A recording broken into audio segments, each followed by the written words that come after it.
Skin that smoke wagon and see what happens. How's that for a slice of fried gold? Oh, I'm sorry. I didn't know how this machine worked. It seems to run on some form of electricity. And it was wrong. It was a bad call, Ripley. It was a bad call. Bad call. Some are good for fighting, others for dying.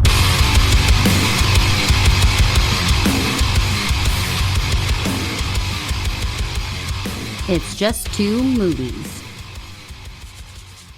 We're back, baby. Making Play-Doh snakes. Hey, we're both ready to get it. We're making Play-Doh snakes.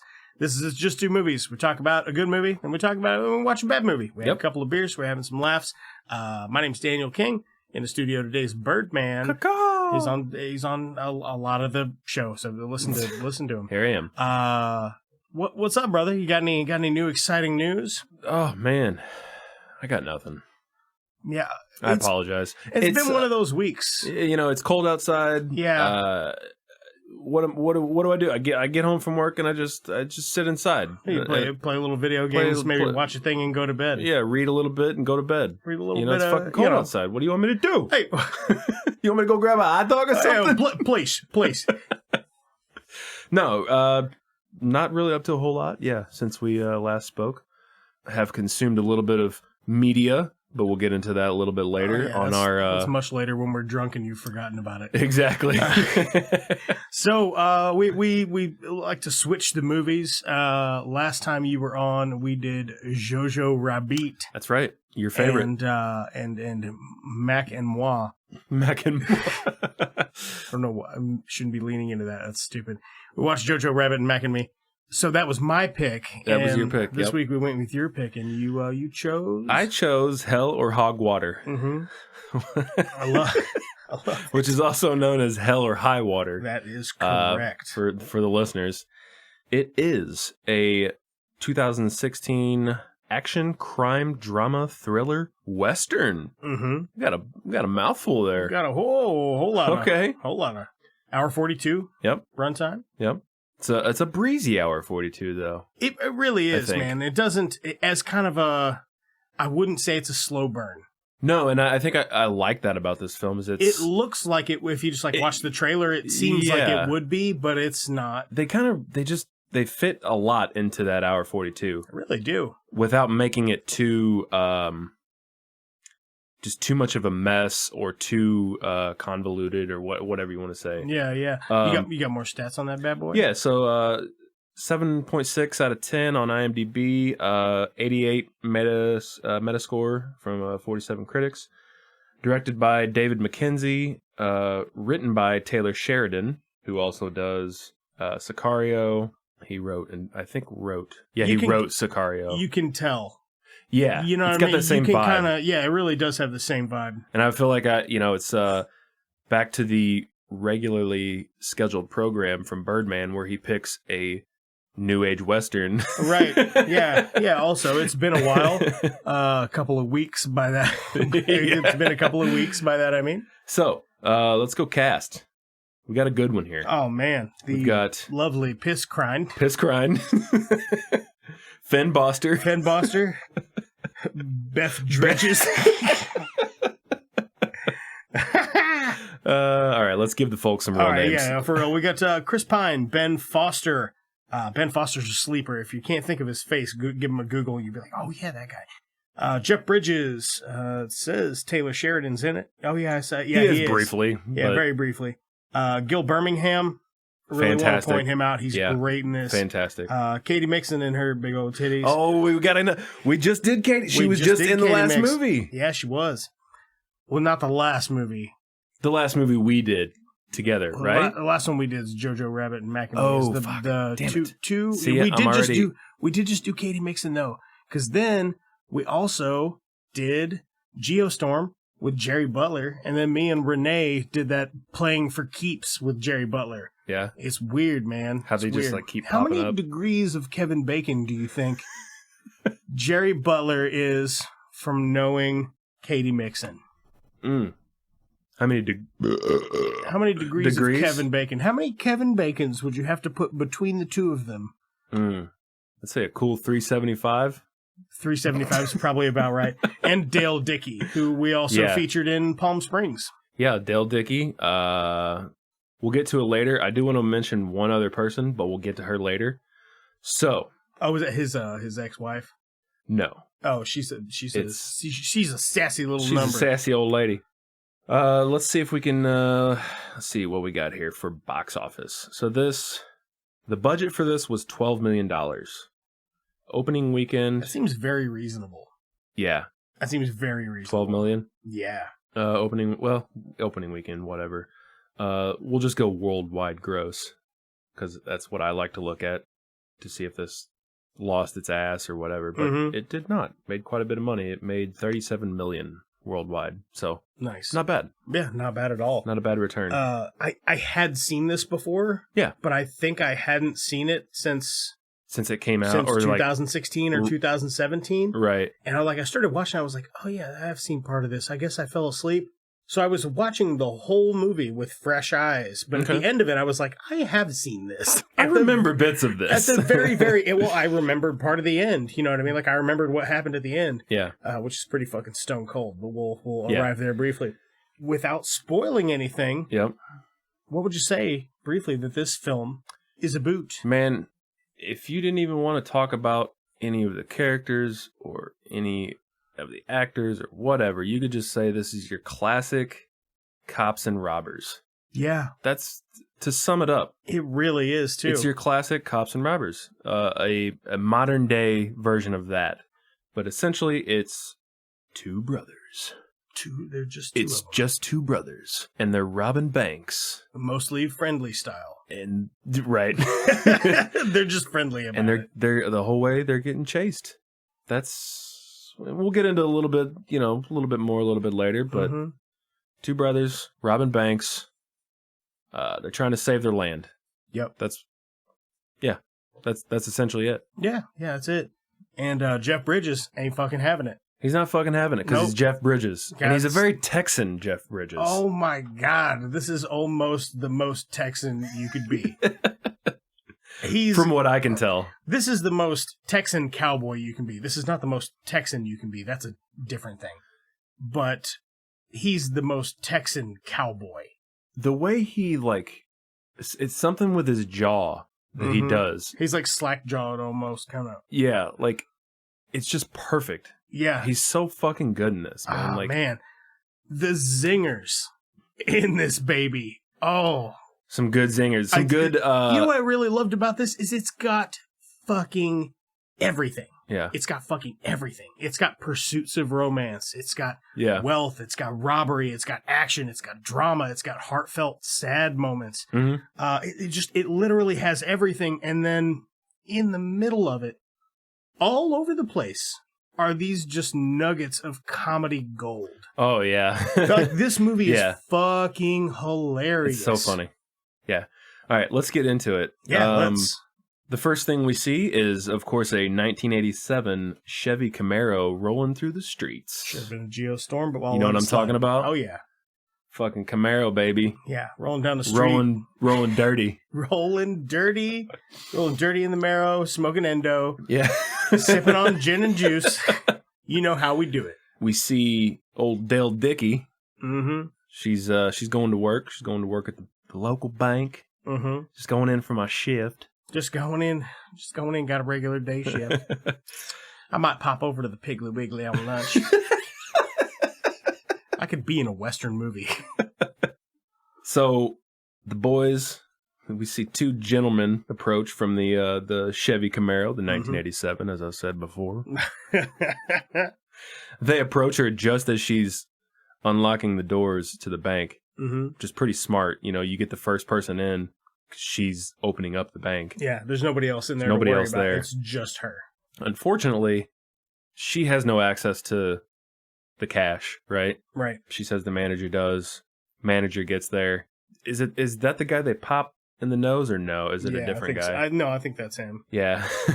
But throughout this scene, my most unfortunate part is the first 8 minutes of this movie, I was kind of distracted doing some other shit. Oh, really? But I was like, it's getting late. I really want to watch it. I need to put it on now. I was like, I'll do this real quick. It'll only take a couple seconds, and I missed kind of part of the first bit. I was catching bits of it because I was looking at it, but I was missing like dialogue and stuff. I gotcha. Well, there is some comedy right away when they kind of take hostage Dale Dickey. She's like, "You boys must be the stupidest sons of bitches," or whatever she says. You know, y'all are dumb or whatever. You must be dumb as hell. And they're fucking holding her up, and the older brother, which is played by Ben Foster, he's like, "You're dumb." Tries to burn her, but he is dumb. He is dumb. Right.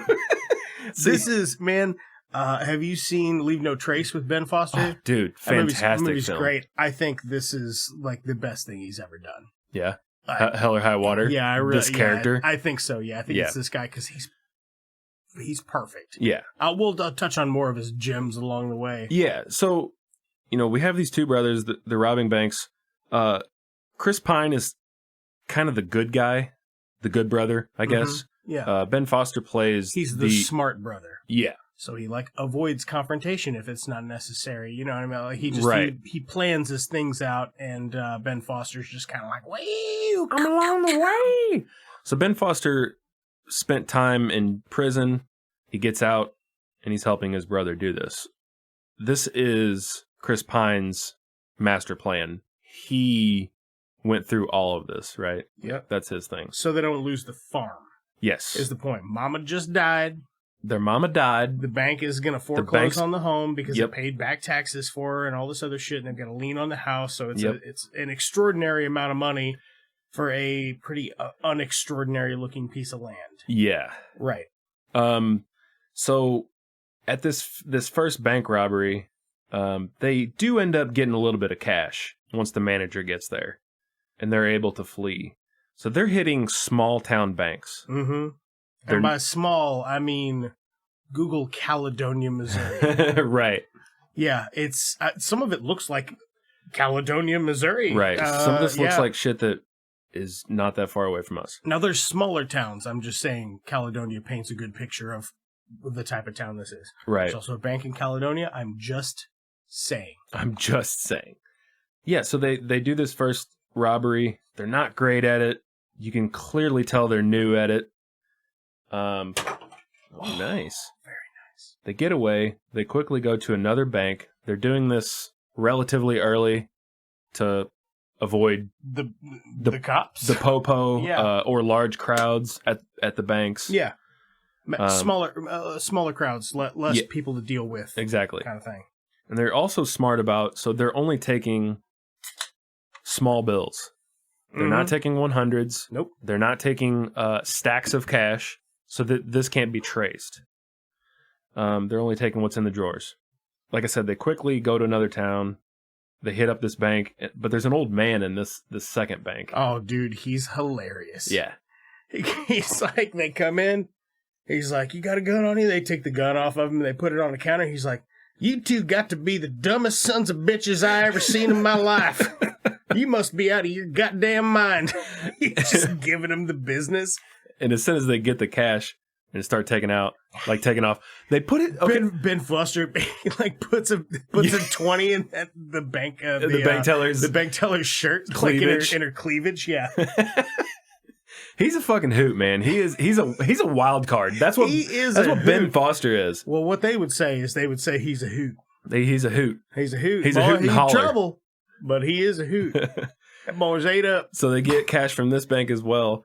But this old man, he grabs his gun because Chris Pine isn't smart enough to take the gun and put it anywhere else. His crime can't put it anywhere except for right in front of him. Yeah. But it makes for comedy later. Right. So the old man grabs his gun and he starts fucking shooting away at these two. Fucking yeah, but luckily he's not a great shot. No, it's because he's very old. Yeah.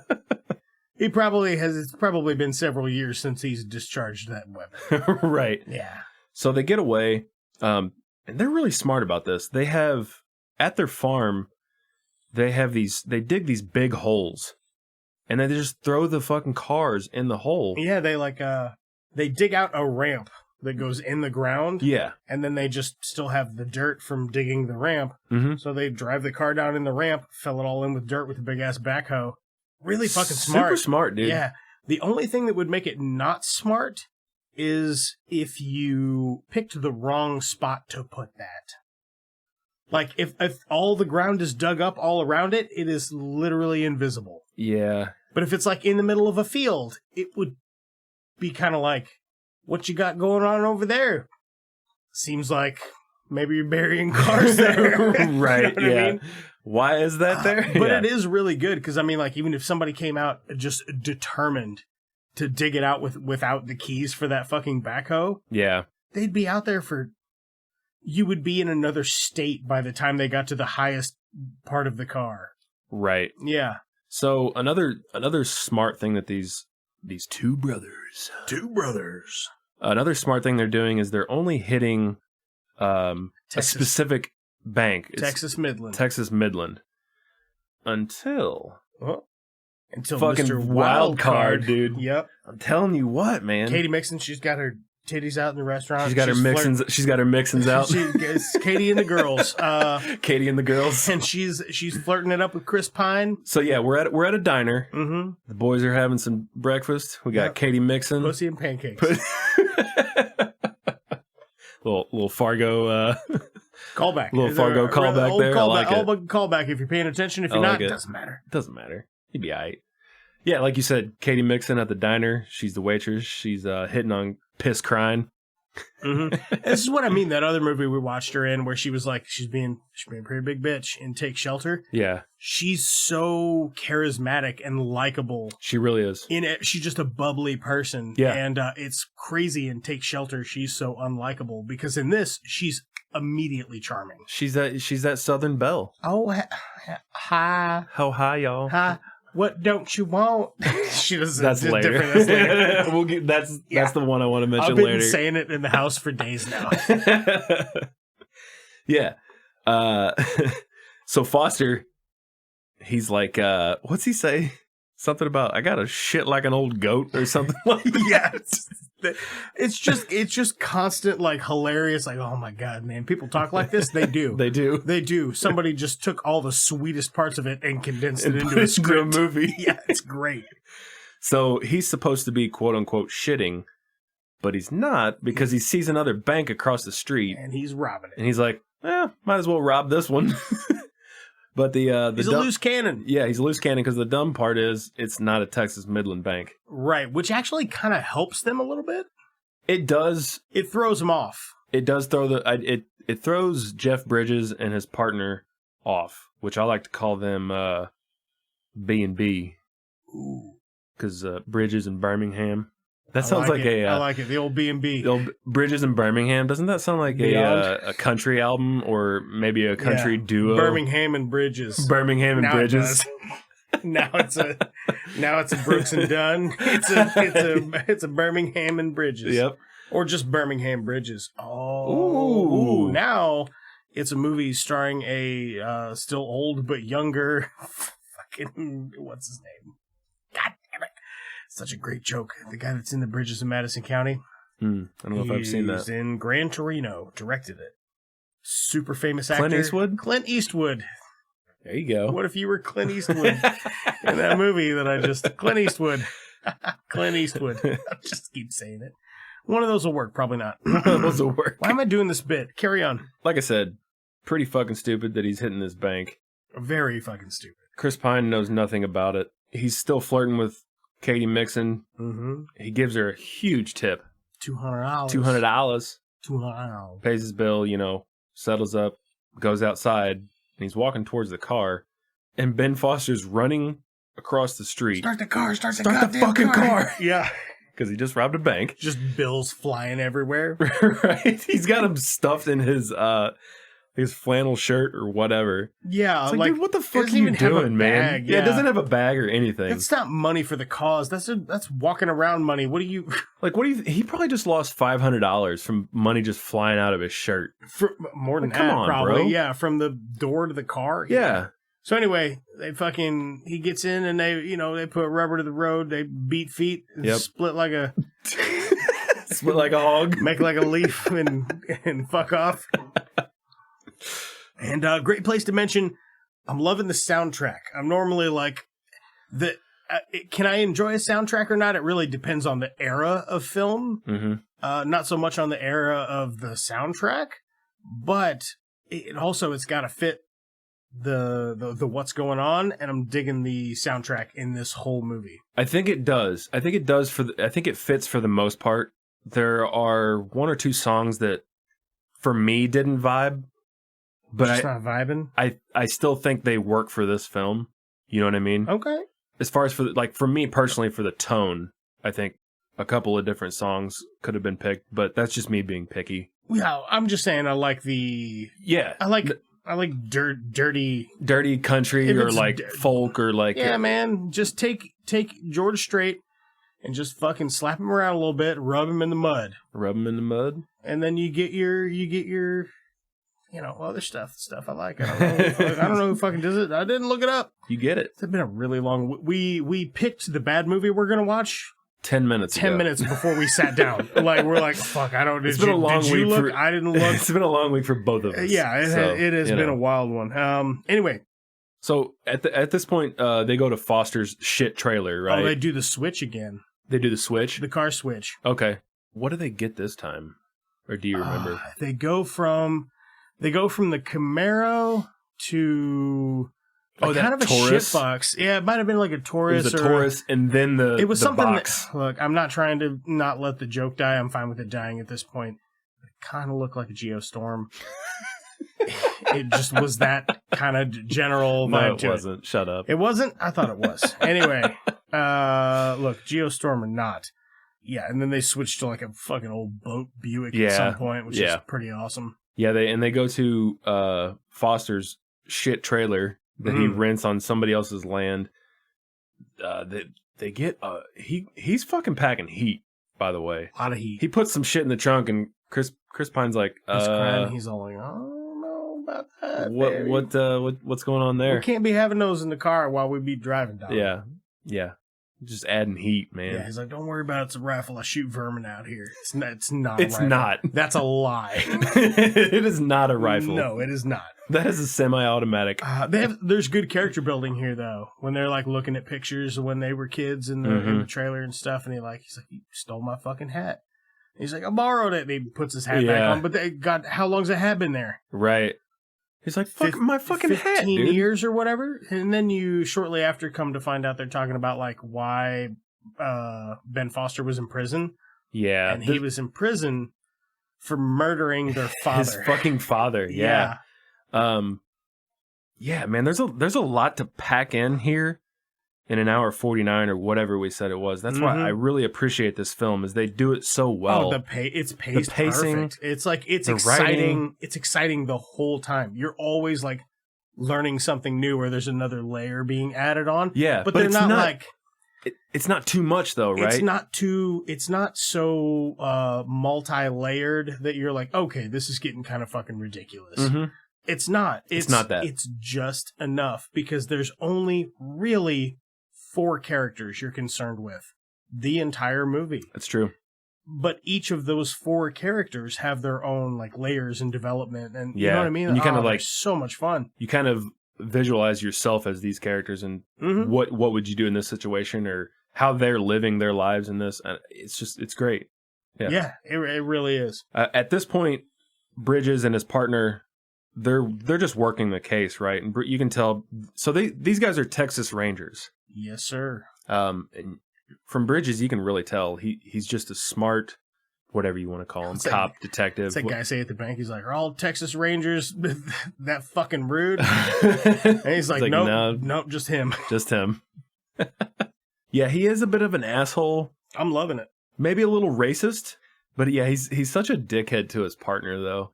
But it's a playful relationship, I think. You can tell he doesn't hate him. He just is like kind of an ass. He's just an asshole to everybody, regardless. Right. He'll be a little bit nice to him, and then he'll be rude to him. Like he'll be pleasant, and then he'll be mean. Right. And that's just his personality. He does it with fucking everybody. But man, with Gil Birmingham, he's laying it on pretty thick. Yeah, he like is. pretty much all the time. Like calls him a dumbass all the time. He's like, there's one. He's like, my God, what's his name? He's like, I know, Alberto. I know that the bank is closed or whatever. He's like, would you shut up and listen to me for 1 minute? Let me finish. Let me. Yeah, so they're working the case. They're questioning witnesses. Meanwhile, the boys, the two brothers, they head to Oklahoma. Yeah. And where the winds go sweeping down the plain, through the plains, down the plains. I want to mention, on their way, they stop at a gas station. And Chris Pine beats the ever-living fuck out of a douchebag. Oh, man. And it is fucking comedy gold. Because Ben Foster's just like staring at this kid, and he rolls up in a, I don't know. The kid rolls up in like a new Camaro or like whatever Charger it is. Or something, Charger. I think. It's like lime green. They've got just awful music. Awful heavy metal music. Yeah, like it's blaring. The worst. Bass speakers, like you can barely, it's just like screaming and bass thumping. And it's funny because like, Foster's not I feel like he's not even really like looking directly at him. He's just kind of got his head leaned back. He's chilling. I think he rolls it over when they pull. I think he's doing one of these, and the guy pulls up and he goes, okay. And just like rolls his head over and looks at him and goes like, you got a fucking problem, man? You look at something? You want to start something? Takes a gun out. Shows a gun. Like puts it on the side of it. Yeah. And then he says, the kid goes to Ben Foster. He's like, you fucking want some? And Ben Foster goes, son, you'd think there were 10 of me. That's all he says. And the kid gets out of the car and piss crying's walking around the side. Yep. Just, my God, it is savage. Yeah. It is savage how bad he beats this fucking dude. And he goes to pull the passenger out of the car. And the guy just like, he goes fetal position. He's like, he fucking deserved it. He was asking for it, man. He was asking for it, man. He was asking for it. I got no problem. It just, what a scene. What a scene. Man. And you know that Foster means what he said, and you know it's true. Oh, yeah. If he were to get out of that car, it's like there would be 10 of him kicking the fuck out of that dude. But his brother takes care of it for him. Oh, I love it so much. He's like, glad to see you ain't gotten soft. He's like, you still mean as a mountain lion. And then, which is something I do want to mention later. Yeah, he says he's still mountain lion mean or whatever. Mountain lion mean. My God, I love that scene so much. Yeah. So much. Yeah. And Ben Foster's just cracking up while that dude's getting his ass whooped. Just laughing like a hyena, man. Oh, it's so fun. So good. So the reason they're going to Oklahoma, and this is just another brilliant plan from Piss Crine.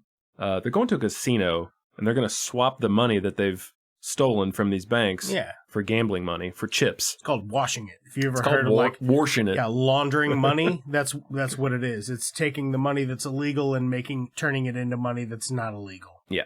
So Foster does the gambling, I think, to make it kind of look like they're not just like, swap this out, swap that out. All right, we're leaving. Right. I feel like it's to make it look a little bit more legit. I don't know. Mm-hmm. He has a great scene with another guy playing cards at the table. He's like, you Comanche? Because they're in where it's like Oklahoma. It's like Lucky Comanche or something. It's like the name of the casino in Oklahoma. And the guy gets up from the table after he wins the hand of poker, which I thought was weird. He's like still gonna beat his ass because he says something smart ass to him when he gets up. Yeah. And this Native American guy gets in his face and he's like, I'm Comanche. You know what that means? It means everybody's an enemy. Yeah. And then Foster goes, you know what that makes me? And the guy's like, Native American guy goes, an enemy. Foster's like, no, makes me Comanche. And he gets up in his grill. In his grill, just right up in his fucking face, man. This dude does not fear. It's one of my big regrets anything. Is that he didn't, like, you don't get to see him beat the shit out of anybody ever. But they always allude to, like, what a badass he is. I mean, you think about it, he spent time in prison. Right. So, and his entire childhood he spent getting beat. That's why he murdered his father, because he's like, well, he's got to stop beating me. Yeah. You know, that's how it's going to stop. I ain't going to stop fighting back, so he's just got to stop. So, yeah. The final solution for that problem, Forever. I suppose, yeah. Yeah. So, like I said, at the casino, you know, like you said, Foster's gambling. Mm-hmm. Chris Pine's just drinking. He's watching the football game, and a lady of the night, a prostitute talking him up. Hey, Danny, come on, lady of the night. prostitute, working girl. It's the oldest profession in the world. I don't know. I think it's bizarre that it's illegal, but whatever. Right. She's flirting with Chris Pine, and fucking Foster comes up, just scares her away. Yeah, you remember? Because he's like, hey, what you doing? You working my brother? You working my brother? You're trying to get. What are you gonna do? You gonna drug him? You gonna call your pimp and have him come up and beat his ass? Yeah. She's like, you're crazy. Fuck you. She walks out. He's like, call me. He's such a prick, man. All right, so they cash out and they're going to get a room. Foster walks up to the lady at the hotel desk. He's like, oh my goodness, look at you. He's slicking his hair back. And he's like, oh, so sorry that we were not able to call ahead, but my brother and I would like to procure one of your finest rooms for this evening. And she's like, you're trouble. He's like, honey, I'm the worst kind. On your last days on earth, you'll think of me in the nursing home and giggle. And then the next scene, he's banging her. While Chris Pine is in the room. Like, just looking at his phone with his head covered No, he's up. just fucking got his head covered up. Like, God damn it. Right. Well, he's looking at his phone. He's got a... Was he? I didn't think he was. Whatever. Oh, maybe not. I don't know. Anyway, it doesn't matter. It's very funny. I don't know. And he's even very funny while he's banging her too. He's like, "Oh my god, look at them titties." He's like, "Look at those titties. Are you fucking kidding me?" Who says that? He does. He does because he's a hoot. I don't know if you looked at the check when they cashed it out. It was $26,000. It's like, damn. So they cashed, so they got a check written for $26,000, and I think he said give us $4,000 or something like that. So I guess they just took $4,000, and then the rest is for his wife, his ex-wife for child support. Mm-hmm. So that's another part of the storyline there. You know, he's trying to pay her back. He's trying to make things right with her, with his boys. Mm-hmm. And while you might say, on the hand of an outlaw, like, why didn't he just pay his child support, not like a piece of shit? Chris Pine was never in prison. Right. He's been out. He's been working. He had a wife. Now it's his ex-wife. He's got a kid. His kid is like 16. He's trying to pay back years and years and years of child support. Well, and do they ever say what he did prior to becoming a bank robber? He says something to Katie Mixon, but I don't know if it was truth or, you know what I mean? Yeah. I don't know if he was telling the truth there to try to cover his tracks, but he's kind of got a stained relationship, right, with his sons and with his obviously his ex. Like you said, he owes a lot of child support. It's a big reason he's doing this. It's just shitty. Yeah. Like, so another part of this is Chris Pine. He wasn't really able to take care of the farm like he wished. He was taking care of their mother who was dying. Yes, he did, and die she did, unfortunately. But that's why the bank is trying to foreclose on the house. So that's kind of the catalyst that put all this in motion. Right. Yeah, like you said, Texas Midland, they provided a reverse mortgage to her. Ranch is in ton of debt. Oh, yeah. So, yeah, okay, after this, there's a great scene where the Rangers, I believe, is this when they go to question Katie Mixon at the diner? Yeah. Or the diner we probably scene. Skipped a bit, but this is a really good scene. Oh, that diner scene's amazing. Yeah. I don't think so. I think this is still on track. Yeah, just when he comes in there and Jeff Bridges is talking to all them old cowboys. Yeah, I like that because like Jeff Bridges walks in the diner and it just feels so real. Like these cowboys are just kind of watching him, you know, because something's going. A bank was just robbed. They witnessed it. Something's going on. He calls them boys, like their old schoolyard friends. You know what I mean? Yeah. It just feels authentic, you know? Yeah, he's like, you hear somebody robbed a Texas Midland? The other guy's like, shit, been robbing me for 60 years. Yeah. And they're all just like, fucking fuck that place, for real. Yeah. For real. Right, it's a bank. Yeah. You know what they're there for? To scoop up all the property they can. Yeah. With liens by anybody who has trouble making payments with outrageous interest anyway. And that's what they still do today. It's amazing. And that's another big part of this film is people expressing that opinion. Or that fact, sorry. And you'll hear that from several characters within the film, you know, and I really like that as well. Yep. Just even fucking Gil Birmingham. He talks about it too. He's like, you know, he's like, the apocalypse is coming or whatever. And he's like, it ain't gonna be coming from the gates of hell. It's right over there across the street. And he's like, the next big war or whatever. He goes, He goes, ain't gonna be, soldiers in Vietnam or Germany or nothing like that. It's right there across the street. Yeah. Sucking the life out of these people. And you can feel that in this area. These small Texan towns. All right, at this point, this is where I want to mention Margaret Bowman. That's her name. Bowman. You won't know the name. She's the waitress at the diner that the cops, that the Rangers are they're staking out from a diner. They're staking out another bank that they think Pine and Foster are going to hit. Later, Birmingham is like, they got one gas station, they got one restaurant with a rattlesnake for a waitress. Yeah. This is maybe my second favorite scene in the whole movie, if not my so first. good, I've man. been quoting it around the house, and she's like, all right, so they walk into this diner, grab a seat. Mm-hmm. She comes up. "What don't you want?" And they're just like, "What? I'm sorry." She goes, "Yeah, what don't you want?" He goes, I don't understand. What do you have? And I've been working here for 45 years. Ain't nobody never ordered nothing but a T-bone steak and a baked potato. Now, we had one asshole come in here one time trying to order trout. We don't fucking serve trout. Now, what don't you want? Either you don't want the green beans or you don't want the corn. So what don't you want? Bridge is like, I don't want green beans. Gil Birmingham's like, I don't want green beans either. Like, just get this fucking lady away from me. Oh, man.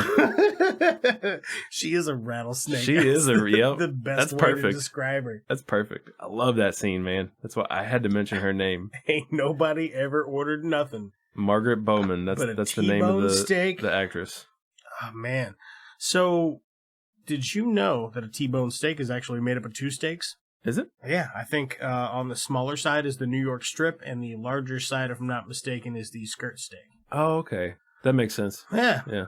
I didn't know that. Just learned that the other day. Really? The skirt steak part could be wrong, but one of them is one of them's like the New York strip. New York, and then the other side. The other one's something else. That's why a T-bone steak is ridiculously expensive. Yeah. Because it's two steaks. I gotcha. Yeah. That makes sense. Man, I love me some steak. Oh, man. Yeah, me too. I mean, I'm so picky about it. I gotta have them made at home. Yeah. I don't like for sure. It's been a really long time since I've been out somewhere and ordered a steak and went, this is great. Actually, no, you know what? I can remember. I remember the last time I ordered a steak and I was like, this is a really good fucking steak. And it was at Ozzy's in Westport in 2009. Oh. Ozzy's at Westport in 2009. It's the last time I ordered a steak, and I was like, it was a pretty good steak. Was it 2069? All right, I know where we're at, but I have to pee. Okay. And I have to pee. Hey, it's not me time, it's pee time. It's pee time. All right, we learn a little bit more about Chris Pine's Piss Crine's plan here. He is collecting all this money. He's going to pay off the ranch debt. Mm-hmm. He's going to put the land into a trust. Let it mature. Let it mature. The land can't be sold. Because it's in a trust. Because it's in a trust. Because it's owned. And they also find out that there's oil on the land. And that's that's the biggest part of all this. Yeah. There is oil on his father's land. Yeah, because the bank paid to have somebody come out and check. Yeah. Yeah. And $50,000 a week. Man. $50,000 a week to pump out of that son of a bitch. Yeah. Lots of money. So he's doing this for his sons. He's going to... His name will not be anywhere on this. It is for his boys, their future. That's his plan. That's the whole shebang, as they say. Yep. But I just wanted to throw that out there because we learn a little bit more. He goes to does he go to a lawyer, I believe? It's a banker. Is it a banker? They go Just to another banker? He's like a loan officer, I guess, or whatever. Mm. Yeah, Okay. and he works at the bank, and he's like helping them. And Ben Foster's like, any word of this, and I'll fucking kill you. And he's like, you ain't got to threaten me, man. He goes, this is if you're stealing money from Texas Midland, because what they did to your poor mama, he goes, they knew she couldn't pay that loan. Yeah. And they offered this to her, and they sold it to her, and knew that it would they thought they could get her land for cents on the dollar. and you guys stealing that money from Texas Midland to pay off that loan, to put that land in a trust at Texas Midland, if that ain't the most Texan thing I've ever heard of, then strike me dead or whatever he says. Oh, man. That's great. The writing is just phenomenal. It is, man. Quickly, I want to mention a bit where Bridges and Birmingham are in the hotel room, and he's like, Birmingham's like he's Catholic, and he's watching a televangelist on TV, and Bridges is trying to get him to turn it off. And he's like, well, you don't believe in God? And he's like, I believe in God, but I also know this sumbitch wouldn't know God if it crawled up his pant leg and bit him in the pecker. Fucking just cracked me up, man. As a huge, well, like I have absolutely no problems with any sort of religions, anything, but I fucking hate televangelists. They're scam artists. They are scam artists. They're just picking pockets of little old ladies and people that are fucking lonely. Yeah, it's fucking awful. Yeah. So we're at the point where the boys are ready for more robbing, if you know what I'm talking about. Oh, hell yeah. I love the whole time they only steal $40,000. Yeah. They rob how many banks? It's only like 5 banks, right? 5, 6 only banks. 5 banks for $40,000. For $40,000, that's like a year's salary at McDonald's. As maybe a manager. I was gonna say maybe as a manager. Yeah, that's not even a shitload of money. Right. Like, so I feel like you could rob a gas station. Like, if a gas station had a safe, you could rob like 2 gas stations with their like money drop safes or whatever. Yeah, probably get about that much. Or you could rob 5 banks. I don't know. I don't think you get that much. No, end of the day before they, because they drop it in the safe. But if you took the safe, I don't know. It's hard to say, man. It doesn't matter. We're not in that business. We're not in that business. We're not in that. So until next time, join us on our next podcast. It's just 2 robberies. I like when they're gearing up for more robberies. I like when Chris Pine wakes Foster up. It scares the shit out of him. Foster he doesn't scare the shit. He just like taps him on the shoulder, and Foster gets up like trying to fight him. I mean, he does kind of scare the shit, because you think about a guy that's been in prison for 10 years or whatever, and his father beat him the rest of his natural fucking life. Yeah, and you like. Even the slightest touch to wake him or whatever, it's gonna fucking, it's just jarring to him. Why wouldn't you just yell at him from across the room, be like, hey, Ben Foster. Hey, Ben Foster. I'd touch you, but you'll try to break my nose. And I don't want that, because we're just 2 brothers. One thing I did notice is when they're going back out, they're driving that old, like you said, like the box car, whatever. Yeah, it's like old Buick or something. Old Buick style car. One of the headlights is out, which I thought was interesting. That could have thrown a wrench in the, you know what I mean? Like, hey, you got a headlight out. I think they're so far out in the middle of nowhere that nobody's like, that's true. Nobody cares. Like, even the cops don't care. That's true. They're just like, you got a headlight out, whatever. We can do hit a cow. Right. You'll be fine. So they go to the first bank. It's fucking closed. They closed the branch completely. Mm-hmm. So they're like, all right, we got to go to Coleman. And Coleman, this town, that's where the other 2, the 2 Rangers are waiting. Yeah, right. They're waiting for them to hit this bank. But on the way, Foster changes his mind. He's like, nope, we got to hit Post. We got to go to Post instead. Yep. Smaller town. Mm-hmm. We can make it to Post in this amount of time. It'll still be early, right? So that's what they do, which throws off the Rangers' plan. Sure does. They get to Post, though, man. Post is fucking packed full of people. It is packed full of people. And this is where shit really starts hitting the fan. I feel like this is why banks don't get robbed in Missouri very often, is because everybody is packing. I don't think as much as Texas, though, man. No, not as much as Texas. I was just saying, like, when was the last? I heard about one bank getting robbed in Missouri, maybe my whole life. I've heard of a few, but obviously they don't get away. Right. Same reason. They walk into the bank, which is, there's even a sign at the front of the bank that says, like, please don't bring your firearms in here because this is a bank. But they just do anyway. I guess in a small little town like that, you know what I mean? You probably know all the bank tellers and the bank manager. And actually, wait, yeah, you're right. How does that work? Like, if you're in because an establishment like that, you can't bring a firearm into as a civilian. I think they can ask you to leave, but then if you just say no, you have a gun. So I'm just saying, like, as a civilian that has a what do they call it? Carry. What's it called? Well, we have open carry in Missouri. Open carry. But you can have a conceal and carry, which is just a license to, like, cover it with your shirt. But you can also legally conceal and carry in the state of Missouri. Right. That's what I'm saying. So like, you can just have a gun anywhere on your person. even in a bank. I guess, but there's a sign on the bank that says no guns. So That's what I'm saying. As a federal establishment, how does that work? I would think the bank being a federal establishment because they're FDIC, which is fucking fun dick in contact. Got him. I don't know. We're getting way too far off topic. Anyway, bank robbing time. They go to this bank. They get in there. Everybody's packing in this bank. Not everybody. There's like 2 or 3 guys. There are like 3 guys. But one important thing is, so there are a couple guys packing. One girl texts someone, though. She's able to text someone and like... Dad's in the bathroom. Or her husband, or I think it's her dad, or a cop. There's a cop in the bathroom. No, I think it's outside civilians. Someone knows she's at a bank. She's like, hey... yeah. I was talking about the security guard taking a dump or whatever. He comes out of the bathroom. Yeah, there is a security guard. Shit. I thought she was texting that guy, and I was like, weird. No, that's why that outside help is there. Those fucking 5 trucks that are sitting outside waiting for them after they leave the bank, those are just civilians. You know what I mean? You remember? Yeah. Yeah, they're just, because she texted, like, hey, someone's hitting the bank, come now, come quick, whatever.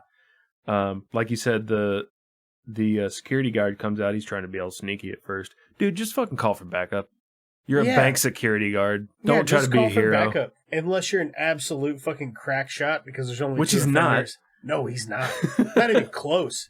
He gets killed immediately. He misses with a revolver at like 30 feet, like 6 feet wide. Yeah. Like he misses horribly. And Foster immediately kills him. And this is where shit just goes wrong, because the original plan was to not kill anyone. And immediately Foster kills 2 people. Right. Yeah, right out of the gate. The second one brutally just fucking comes just headshot point blank. And the gore in this is I wouldn't say it's too much, but it's graphic. Like it's graphic and convincing. Yeah. That's the right word, convincing. For sure. Little bits of skull and shit, you know what I mean? Yeah. So like I said, pretty gross. As they escape, there's a fucking crew waiting on them. And they just unload into their truck. Yeah. Because at this point, they've got a Bronco. They've got an old school Ford Bronco. Dope. They leave the car outside of town to get later. The way they escape, how do you feel about the way they escape? Where he fucking, like, he jumps in the truck and he can't see at all. Yeah. Just going for it? Just going for it. Like, what are you doing there? I feel like it was great, but what else are you going to do? Get shot in the head?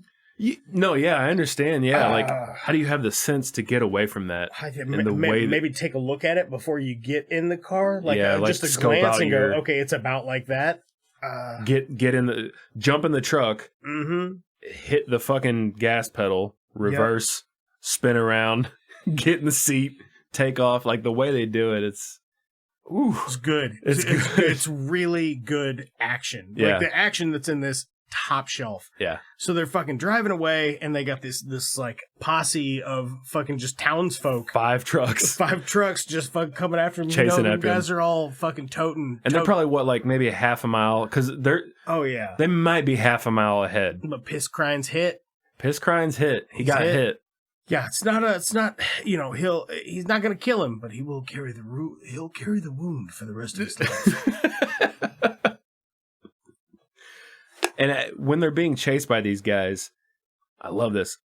I don't know if this was part of I think this was part of Foster's plan. I don't think Pine knew anything about this. Oh, hell no. Foster stops randomly in the middle of the road. Pulls it over sideways. Yep.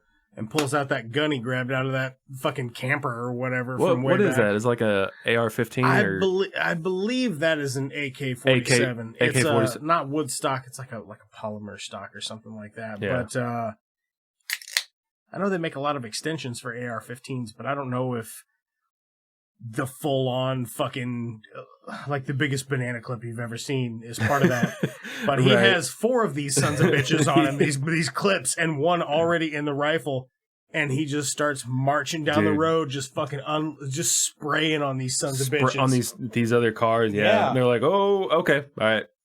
Yep. I think we should go now. Time to fuck off. So this is where Foster just tells him straight up, get to the casino, this was your plan all along. Yeah, they split cars. They split cars. Pissed crying, gets back in the Buick. Yeah. And he's like, you're playing, baby brother. And it worked. You done it. Work You went did it. off without a hitch. Now I'm going to go do it. He's like, don't go do nothing stupid. And he's like, hey, I fucking love you, man. Love you, brother. Say it back. I fucking love you too, brother. And then he's like, hey, go fuck yourself. Give me some, bitch. And they take off their separate ways. So Ben Foster is just trying to take the cops for a ride. He's creating the old boy, he does. He's creating the old diversion. He goes, oh, this is another thing I wanted to bring up. When they're in that Bronco and Chris Pine is injured, yeah, he's like, come on, man, I need you mountain lion mean. He says it again.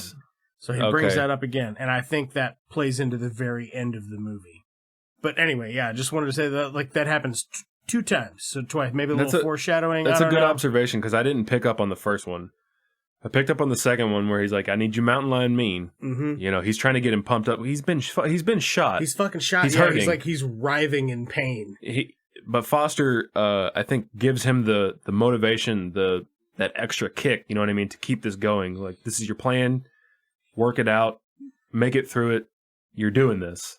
And I love that. And you're almost done. So now you've got split. The story's like split three ways now. Yeah. So you're following Bridges, you're following Pine, you're following Foster. Yeah. Let's talk about Bridges first. So Bridges is hot on the trail of the Bronco, which is Ben Foster. Yeah. Ben Foster leads them up into these fucking like desert mountain rock formations or whatever. Yeah. Meanwhile, Chris Pine is going to the bank.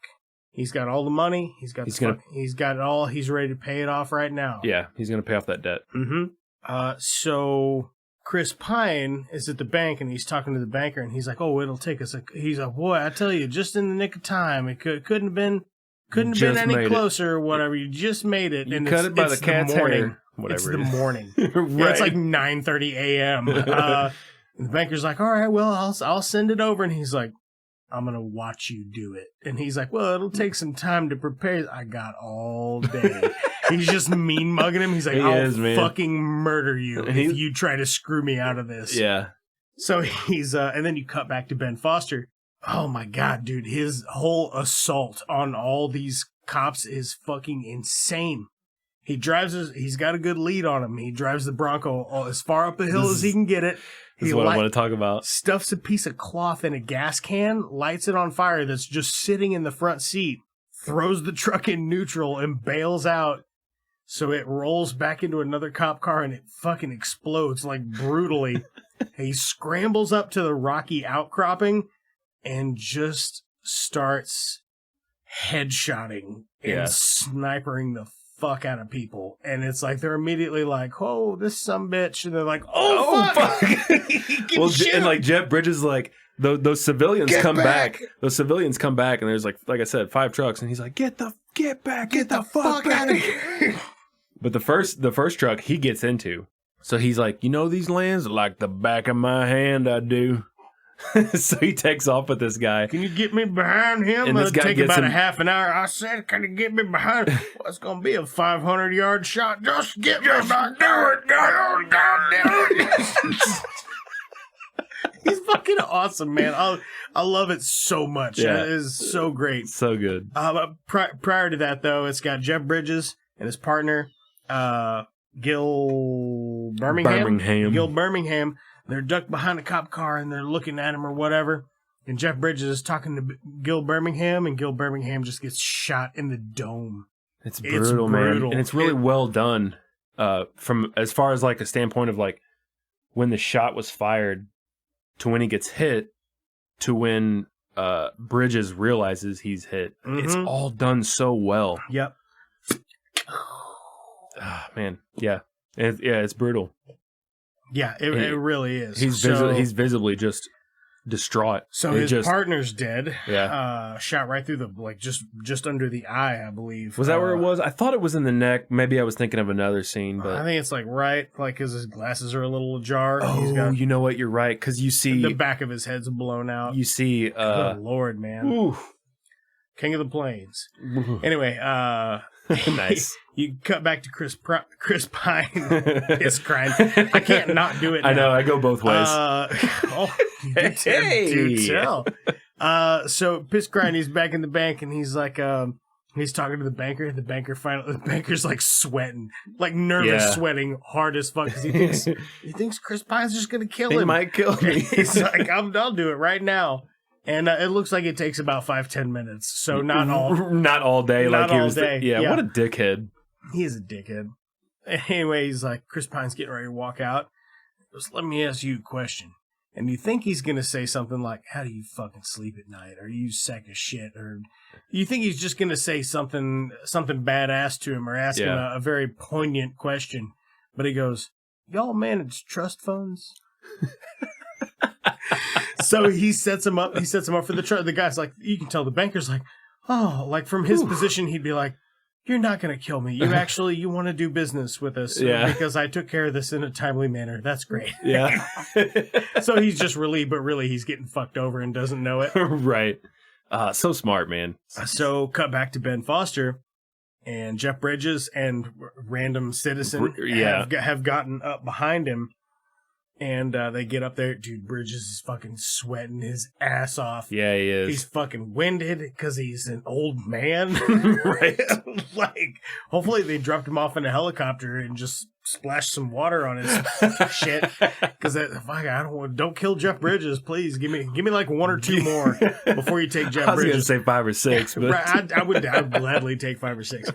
Anyway, Jeff Bridges gets up there. He goes, give me that rifle. He's talking to the guy. He's like, I'm going to be the one. He's like, snatches it. And the guy's like, Jeff Bridges, and he's like, you're pretty winded, man. Why don't you let me take the shot? It's my rifle anyway.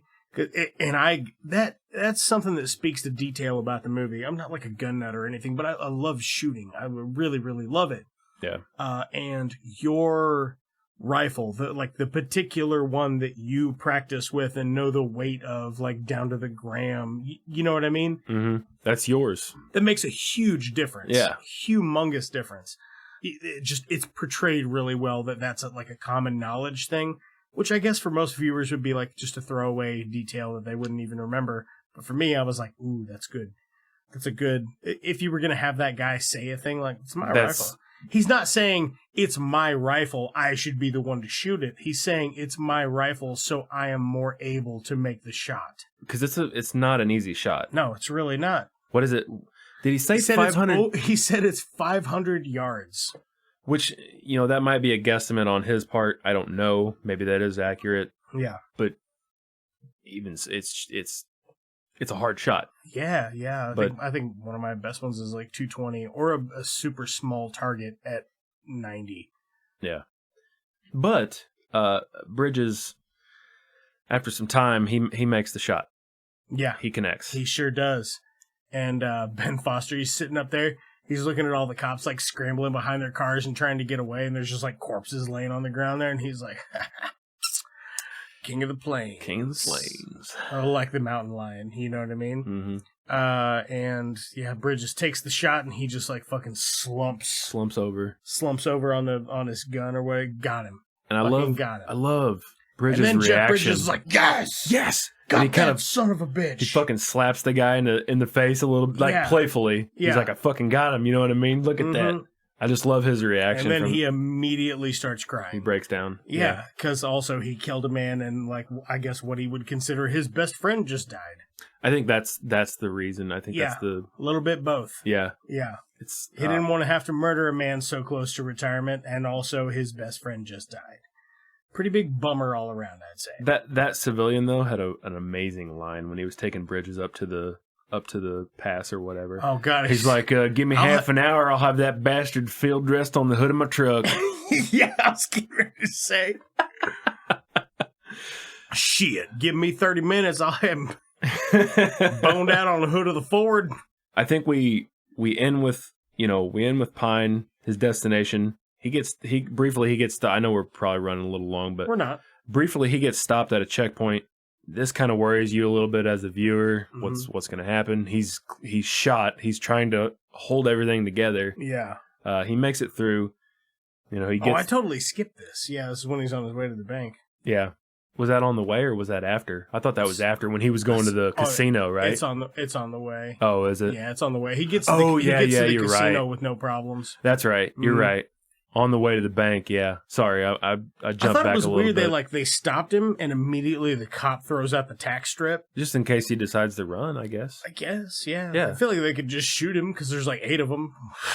Just standing around. Yeah. Maybe not. Who knows? Maybe they don't want to shoot him. Maybe they don't want to shoot him. Practicing. Anyway, they just give him his ID back because he's never had a run-in with the law. Yeah. Because he's piss crying. He's piss clean. Piss clean, piss crying, model citizen.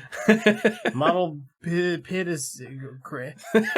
I'll figure it out later. I got nothing there. Yeah, he gets to the casino. He cleans the money, as we said earlier, or washes it, however you want to call it. The only thing that I would have done different in this movie, and I'm sure laws are different, and there's a stipulation that's different in Texas, I'm sure, is you would have got someone else to wash the money. You would have got a total stranger to wash the money. Instead of one of your two faces. But casinos won't, I would imagine because it's a casino owned by Native Americans on a Native American property, so actually the federal government doesn't have any jurisdiction.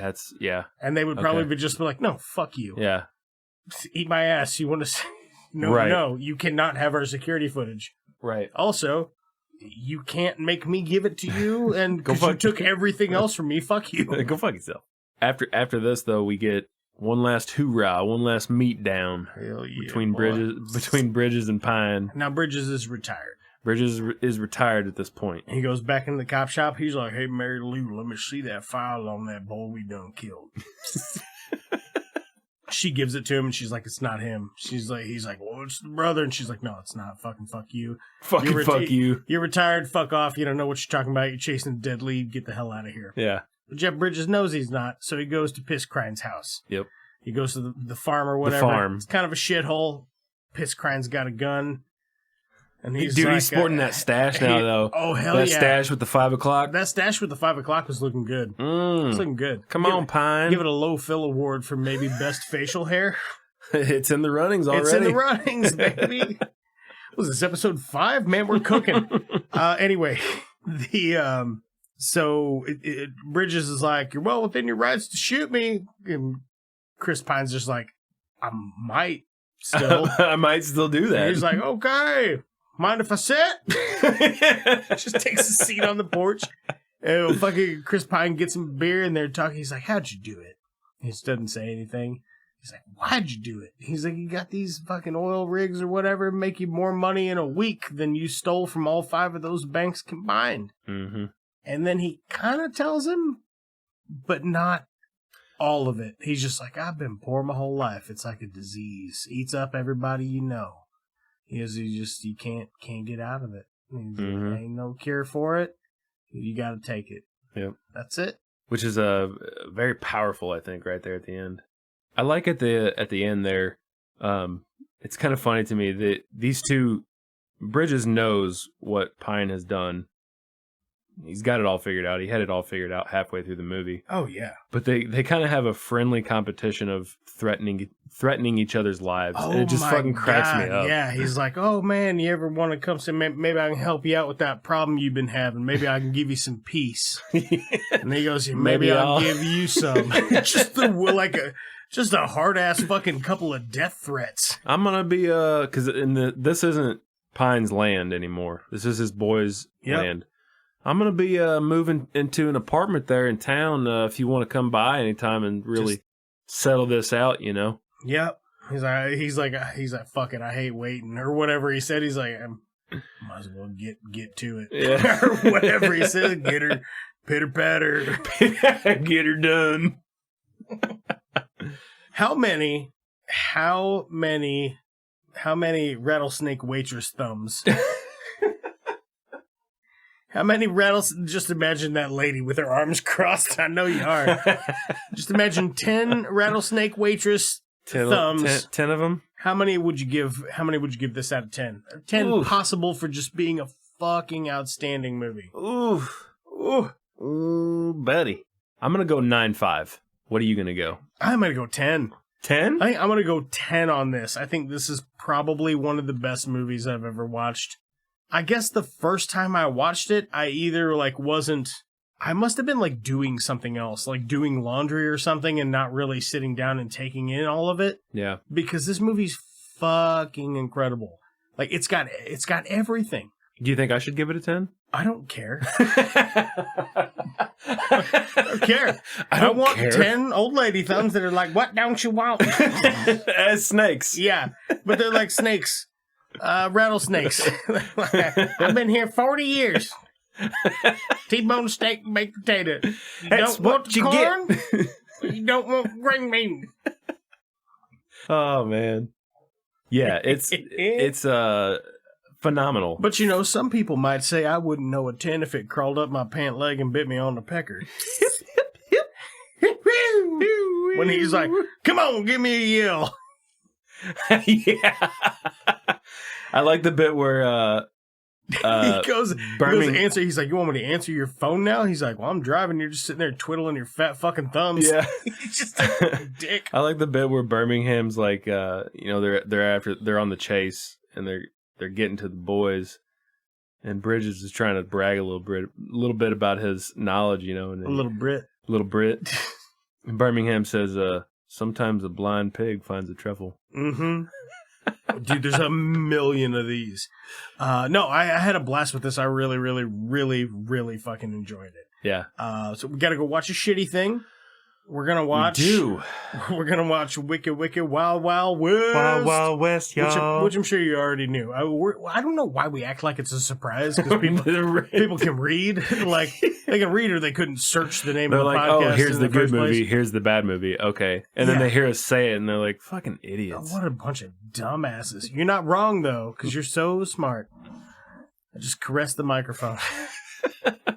So we're going to go watch Wild Wild West and have a couple of beers, and I probably should eat something at some point.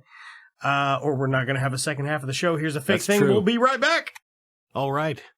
This segment is called The Pitch Room. This is all the goofy ideas we come up while we're hammered drunk trying to think of fake ads. Some of them make it into fake ad commercials. Some of them don't. But either way, these are just like funny bits from us talking about it. So enjoy The Pitch Room. People that test products, but there's like a bad boy of that. How do we make that a thing? Right. Yeah, I get what you mean. Like, hey, I'm out here testing the new Invisalign toothbrush 3.0. And I'm just gonna do how we do. I'm gonna throw it off my motorcycle 6 times and see how it holds up compared to a Crest 1470. All right, my name's Trick Stevens. Trick Stevens. I'm about to test your patience. I don't know. Do a what? Like you're at a UFC fight in the crowd. Like bros. Like... Yeah. That's all right. They're just talking.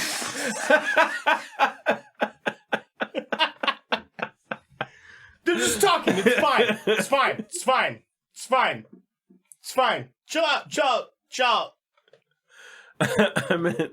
Yeah. Oh, I got the. I thought you were doing it. I got the like 1997 Chicago Bulls theme song queued up. What? Like specifically? Mm-hmm. What about a team of ear surgeons? Oh, that sounds that great. only work on the outside of your ears.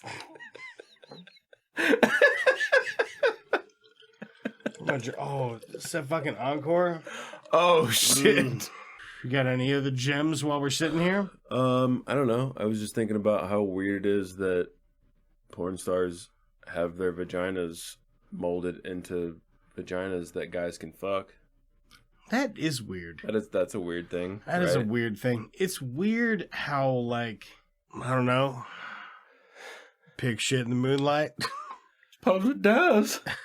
Does a hog swaller on Valentine's Day? Well, I think you're right.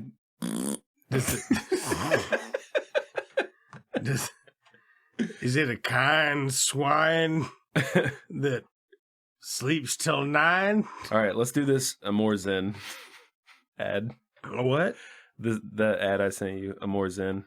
Instead of Amazon, it's Amor Zen. Oh my God, yeah. Yeah. You had another one too. What was your other one? It was a late night murder mystery show where the person that was murdered was a piece of shit.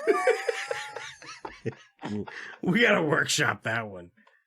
Spam Elliott, dude, he loves 2 things. He loves fucking freedom, and he loves... God, I just wanted to say a Big Mac. What about, like, horses with hooves that are too tiny or something? Like, something silly, you know what I mean? Horses with... Yeah, it's something like that. Yeah, it's horses. What do horses have? They're mistreated. Oh my God, butt ticks. Horses with butt ticks. Horses that have butt ticks on their assholes. Like on their actual anus. That's, you know what I mean? Like on the actual pucker part, they got a tick right there. You can see it though. And then when they poop, you're like, I could grab it, but ew. What was it? Horses with butt ticks. Horses with ticks on their assholes. Buttholes, anuses. Say anuses, plural. Like they have more than one. And freedom and horses with ticks on their anuses. Because it's multiple horses, yeah, so I it's know. multiple anuses. But they got ticks. Freedom. Lean into it with the perfect partner for your chicken. The perfect partner for your chicken. Brief interjection from your program. I just wanted to throw out a couple of special thanks for the folks that make this show possible. Big thanks to Brad Sexton for our jams, Lamplighter Production for our artwork, Godsized Growing for some musical guest appearances, the Missouri T-Shirt Company, and Dave, who's our YouTube editor. We probably wouldn't even be on that platform were it not for him. If you want to check out anything any of these amazing people are working on, all of their links are in the description for this episode. If you want to contact the show, you can hit us up on Twitter or Instagram at It's Just Two Movies. We've got a Facebook page now, so that's on there. You can always leave us a comment on YouTube, or you can email us at itsjusttwomovies@gmail.com. Okay, yeah, and if you like the show, like, subscribe, leave us a review. That stuff helps tremendously. So anyway, back to the show. Okay, so we just watched Wild Wild West. And,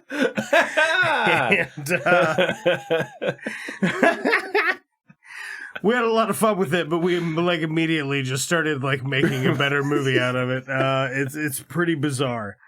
Let me pull up any information about it. About Wild Wild West, you all? You mean Wild Wild Men in Black? Wild Wild Men in Black. Men in Black 3 in the West is a 1999 Western action film of 1 hour, 47 minute runtime, a 4.9 out of 10 on IMDb, 17% on Rotten Tomatoes, 4.2 out of 5 on Vudu. 75% of Google users like this movie. I never understand the Google users thing. Why do it just pops up? Because I use Google because it has all 3 of them in a row. And nobody really... Yeah, I get that, but what's up with Google users? Feels like they like all the bad movies. Oh, yeah. I will say I think it's a certain stock of people who feel the need to comment on Google whether they like it or not. Mm. You know what I mean? I make a podcast about it, but I don't post reviews literally anywhere else. I was doing what's that fucking thing called? I bet you're gonna tell me. I was on Letterboxd for a minute, but I don't know. I just found it to be an extra thing I have to do. Mm. So I'll get on there occasionally and I'll update a bunch at one time. But yeah, whatever. Anyway, Wild Wild West, because I know you're dying to know about it. It was directed by Barry Sonnenfeld, adopted from the Wild Wild West, whatever that is. Box office $222.1 million. Wait, what? Damn. Yeah, what do you got? You got a budget? No, that's the worldwide gross. The Buzzit. Oh man. The Buzzit? The Buzzit. Yeah. Speaking of Buzzit. Budget Was $170 million. So they did make some money on this. They definitely made some money. Stars: Will Smith, Kevin Kline, Kenneth Branagh, Selma Hayek, Bai Ling, some other people. That's your main cast. Some other people. Ted Levine. I was going to say Ted Levine plays fucking Bloodbath Barry or whatever his fucking name is. General McGrath. Right. Anyway, we pretty much just watched this movie and went, all right, delete 4 scenes. Delete 4 scenes, kind of step on the gas with the comedy a little bit. Yeah. Like more silly, less story, because it doesn't matter anyway. Right. There's a spider. There's a giant steampunk spider at the end going through the desert. I mean, through not even the end, through most of the film. Through a good chunk of it, yeah, there's a big steampunk spider. I don't know, it's fine.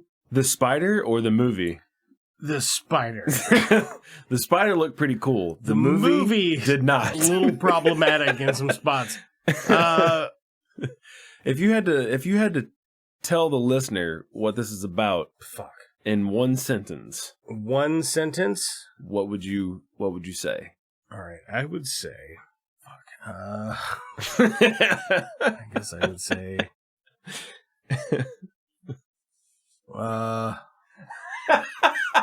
Will Smith and Kevin Kline stop a Confederate nuclear attack. Okay. Yeah, there you go. I like it. Thank you. It took a minute. No, I couldn't have said it better. Really, it's about a bunch of stupid shit, and it's pretty much all stupid. There's a couple good, like gun twirly bits. They're used in the worst times, but the actual, right. The actual bit itself and like handling the pistol and stuff, I think that stuff's cool. But that's from like watching westerns when I was a kid, you know. Other than that, this movie's pretty much shit. It's pretty bad. I will say I like the inventions aspect of it, like the Inspector Gadget style. Like, there's buttons and steampunk gears, and everything's got there's a spring and a whatever, and it shoots out and it's gonna hit you. Look out! And it goes boing.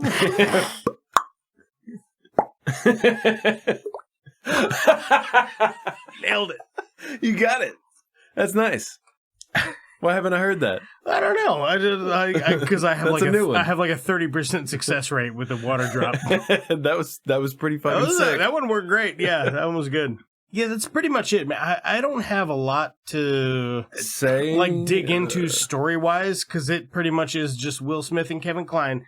They don't get along. They're different. Will Smith, he's a shoot 'em up and bang, ask questions later. And Kevin Kline, he's a scientist. He's a thinker, a scientist. He likes a gear. And the president is like, who should be Will Forte, is like, you guys should team up. You do a team up. And they're like, we don't want to. And he's like, but the fate of the democracy. And they're like, fine, I guess, because we like democracy. And they go on a thing, and it's a guy they both know, and he's got a steampunk spider, and they save the day. Yeah. He's a... finally, they both learn to appreciate each other's respective styles. One loves his guns. One loves a gadget. One loves his gadgets. He loves a gadget. It's gadgets and guns. Gadgets and guns and cleavage and buns. Hey, there you go. There it is. You worked it out, ladies and gentlemen. Yeah, there's really not a whole lot to talk about, to dive into story-wise, because it's just a waste of... It's just kind of mild west. Mild? Did you say mild wild? Mild. Mild? Oh, yeah. You went two milds? Yeah, 2 milds. Damn, that's cold. Yeah, I know. Yeah, usually when you get them at Taco Bell, it's along with the taco, it's just like it came out of the refrigerator. And you're like, thanks. You thank them for it. Like, here's shit. Give me $8. Appreciate it. Go fuck yourself. I haven't been to Taco Bell in years. There are some local places up in St. Louis that are doing their version of a Crunchwrap Supreme. I bet those are better. Right? Right. I want to try it soon. So you're let's say, hypothetically, you're a Will Smith. Yep. You've always got the catchiest thing to say, but back when it was 1999, What do you think about this? Like, what do you think he thought about this? Do you think that the people that made this thought that this was an absolute banger? It did make a lot of money, though. I think they did. I think for the time, at the time it probably worked. This is, for if a lot of people. anything, a more whitewashed Men in Black, I think. Yeah, I think they... Because at least there's also aliens in Men in Black. Right. From the success of Men in Black, because it's the same director as 1 and 3, I believe. They were like, you know what? What if we did this? What if we did Men in Black, but as a Western? A steampunk Western. Without aliens. Without aliens. Yeah. But you add the robotics that gives you your wow factor, I guess. Yeah. And who else do we get? I don't know. Comedy legend Kevin Kline? Was Kevin Kline ever like the funniest guy? I mean, I remember him being in some like rom-coms. I don't think I watched any of them, but I remember him being in them. Right. But I don't know that he's innately funny. He's not really funny in this. No, not at all. He's very matter of fact. I don't think anyone's funny in this. The guy, the bad guy. He's not on purpose. Not on purpose, though. I don't think. That'd be Kenneth Branagh. Yeah, not on purpose. This feels on point for 1999, but I will say, I think we were talking about it earlier, like while we were watching it. We saw this when it came out, and I remember thinking, this is really bad. This is very bad. Yeah, I don't recall like what it was like, but I recall being like, meh. Yeah. I think this is when I started to kind of figure out sometimes they make movies purely for spectacle. Mm-hmm. And they're like, when they're writing it, they're like, listen, it doesn't have to be great because we're spending $150 million or whatever on CGI. People will show up just to see the steampunk spider. And you know what? Personally, I'm here for it. Yeah, it looks good. I'll look at your steampunk spider because that actually looked pretty good. It did. A lot of the other shit didn't, though. No. A lot of no. the simple things, backgrounds. I mean, something you could have easily shot on site. Yeah, I mean, well, I don't know. Two guys. Well, I'm saying easily, like it's no big deal. But you for know that what budget, I mean? I think so. For that budget, two guys walking in front of some rocks. Yeah, I don't think that's unreasonable. Shoot some more stuff there. Make a week of it. Two guys wrote the story. Two brothers. And then four people. That's the common tie. Is that there's two brothers. 4 people did the screenplay. So yeah, 6 people came together and they were like, "Hey, here's what we got." And someone was like, "Yeah, let's do that." Yeah. It just blows my fucking mind, man. Yeah, and then they were like, "Hey, can we get money for this?" And somebody's like, "Yeah, betcha. fuck yeah, dude. Hell yeah, tons of it. How much you need? You're getting Will Smith? Yeah, I got you, Doug. How much you need? People will come see Will Smith, and they're not wrong. We need 50 million? Yeah. No, we need 170 million. Done. All right, I guess. It's crazy. Yeah, man, I didn't enjoy this. No, I did enjoy the whole time we watched it, thinking about how it could easily have been you could reboot this right now and make it fucking amazing. Yeah, you could. Absolutely. And you could even make it the same movie. You could make it the same movie minus, like you said, like 4 scenes. Yeah. And here's how we would do that. Up top, Will Smith. We're going to recast him. Yeah. We're going with Jamie Foxx. Jamie Foxx. Because he's got chops. He's got chops. He's hilarious. Yup. And he can be hard ass. And he can be a fucking hard ass that... He can do action. Yeah. He can do all this shit. Yeah, he's great. But funnier. Way fucking funnier. He could probably even write a better song. Less family friendly, I don't care. Yeah, what was this? PG? Yeah, it was PG-13. Yeah, this should be R. This should be R. Yeah. Yeah, I think so. I'm not saying a gritty reboot or anything, but you need to be able to... You need to be able to lean into this is the Wild West. Like, you need to be able to lean into that part of it, and which would make it rated R. You know what I mean? It's a nasty, fucking, dirty place to live. Right. With awful people everywhere. Yeah. Kevin Kline. We decided on...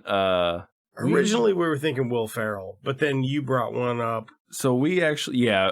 But we decided on, and if you don't know who this is, just look him up. You've watched Brooklyn Nine-Nine. you will know. His name is Mark Evan Jackson. He's in a couple other things. He's in another thing you watched. He's in The Good Place. The Good Place. Yeah. Fantastic actor. Really great comedic timing. Yeah.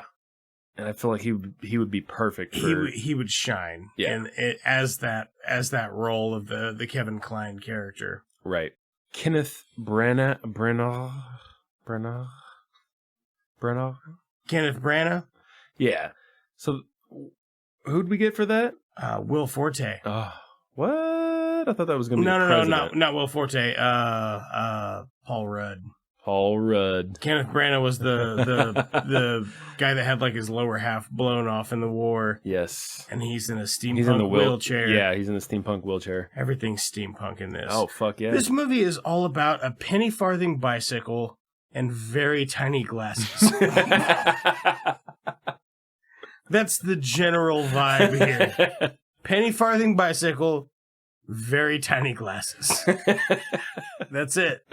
There's not a single drunk person in this whole movie, I don't think.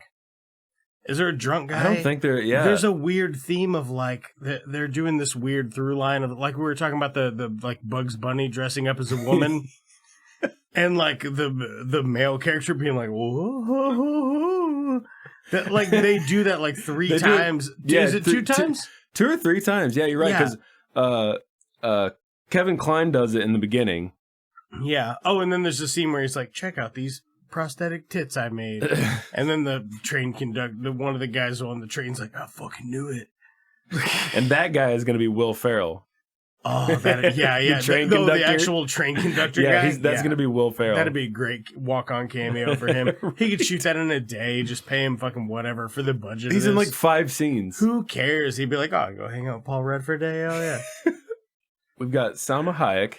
Did we ever figure out who we want to replace her with? Oh, yeah, we did. Eva Mendes. Eva Mendes. Or is it Ava? Eva? I think it's Eva. I think it's Eva. I think it's Eva Mendes. Very funny. Got really great comedic timing. Yep. So she'd be great in that. As we know from the other guys. Yeah, as we do. As we do know. As Ulysses S. Grant, Will Forte. Yeah. Oh, that's a deadlock. Perfect. When you said it, I fucking died. When he's like, when the Paul Rudd character's like, oh, sign the treaty or I'll take your democracy. Will Forte just like, sorry, bud. you know how he does. No room for you in the back. Oh, you're gonna have to go home and cry. And just make jokes about him being short or in a wheelchair or whatever, whatever. I still freaking hate you. Yeah, right. Whatever. Just have him really kind of doing MacGruber, but as the president, as Ulysses S. Grant. That's the thing is we'll just get Jorma, the guy that writes Jorma Taccone from Lonely Island. He writes MacGruber. He's the writer. Gotcha. Director. Yeah. Yeah, we'll just get Jorma Taccone to write and direct this, and that's perfect. That'd be a banger. Yeah, that'd absolutely be a banger. Or all of the guys from Lonely Island. They just collectively write this film. That'd be great. You could easily shoehorn them in. Yeah. Make just get Andy Samberg and have him be the guy with the shit, the gramophone stapled to his ear. What the fuck was up with that? Put him in a bald cap and a really ratty beard, but just have it be Andy Samberg. He'd be really funny in that. Oh yeah, no, he'd be good in that. I like a lot of the Lonely Island stuff. Yeah, but for sure. in a movie setting like that with a minor character, even if they're sometimes Andy Samberg can be too much. Well, it used to be. Yeah. Used to be. I think now he's like a little more reserved with his comedy or whatever. Yeah, he's gotten old. He's gotten a little older. A little more mature. Yeah. It's good stuff. For sure. But even in a big cast movie like that, it wouldn't matter if he stepped on the gas so much because he's got less screen time. Right. What else do you think about this fucking piece of shit? Man, What else didn't you like about it? That's probably a longer list. What don't you want? What don't you want? A lot of this movie is what I do not want. Hard agree. Here are the things that I did like. The steampunk stuff looked pretty good. Yeah, it really did. Almost across the board. Yeah, almost, yeah. It all looked pretty good. That's about it. I didn't like anything else. Yeah. The acting is bad. Tell you what I really disliked a whole lot was a bunch of the, like, oh, let's address racism. Because it's like a comedy Western with, like, one person of color in it. Yeah. One. Right. Two, if you count Salma Hayek. Right. Which I would. So two. Like, not even extras. Not even, like, in the background. There are no people of color. Anyway, it's just a bunch of white folks. Right. I kind of hate how they're like, let's address race. You could just put a more diverse cast in. Right. And not, because it's a comedy anyway, so it's it's a weird shoehorned social commentary thing, but in 99, that might have been what it called for. I don't recall, because... I guess. I feel like they were like, this is something we probably have to do, right? But they didn't. No, I don't think they did. It feels real, like, heavy-handed. Very, very forced, very just... Yeah. It didn't age well. If it was good on the day, don't know. Right. Maybe it was progressive for the time. I couldn't fucking tell you. Maybe it was not. Maybe it's still racist. I don't know. But it didn't age properly. I can't tell you that much. Right. It was fucking weird. Yeah. Very, very weird. We had a couple glances. We were like, what? I don't know about that. And then the rest of the movie, somebody would give like a little speech or whatever, and we'd be like, Will Forte, ladies and gentlemen. Just be like, no, Jamie Foxx and it was. That's the thing. It was so easy to point out, like, oh, that's that actor right there. That would be great. That's going to be this person. Like we said, you could keep almost the same fucking movie as a whole because it's a silly idea as it is. And the gadgets are great. All the gadgets and the steampunk shit, it's fun. Yeah. Oh, man. But the story's dog shit. It's dog shit. The story's dog shit. Directing's dog shit. The direction looks like dog shit. Yeah. The cinematography's dog shit. The music's dog shit. The music is super dog shit. Even then they do the classic outro of the thing of the 90s where if Will Smith was in a thing, they'd be like, all right, we're going to close it out and do a rap. Like Men in Black and this and like every other movie he was in at the time. He just did a rap at the end. Bagger Vance, probably. I don't know. Just kidding. I quite like Bagger Vance. Wild Wild West. Chicka. Oh, Wild West. Wilder. So we would just call our movie Wilder West? Or like really Wild West. Really Wild West. Really, like Untamed, opposite of East. What about instead of Wild and Out, Wild and West? Wild and West? Wild and West. You know how what about every time they like somebody's like, oh, like let's say they're like our main characters are like riding along horseback in the desert or whatever, and he's like, this is crazy, the wild. What if they like have the conversation we're having, but every time, but like 3 times during the whole movie? You just shoehorn and be like, it's the wild. It's the wild. The wild? It's the wilding. It's the wild. Like they can't quite say it. They just can't pronounce it or whatever. And somebody else would be like, wow, West. No, like nobody can say it. That's just the running gag. We'll do it 3 times in the movie. That. Yeah. Yeah, that's good. So no one can actually say the title of the film within the film. But they try to. But the writers won't let them. That's the inside joke for people who are like, people write these movies. I really like to, like, when I can watch something and, like, submerge myself in it and forget that another person wrote it. And I'm just watching this fucking story and I can't wait to see it unfold and I forget all the production that goes into making it. Mm-hmm. And then some movies, I can't help but not think somebody wrote this. Right. Like somebody sat down and went, oh, this is a banger right here, 6 baby. people did this. Yeah. 6 people were like, this is it. This is it. This is the one. This is the one. And they fucking made shitloads of money. Yeah.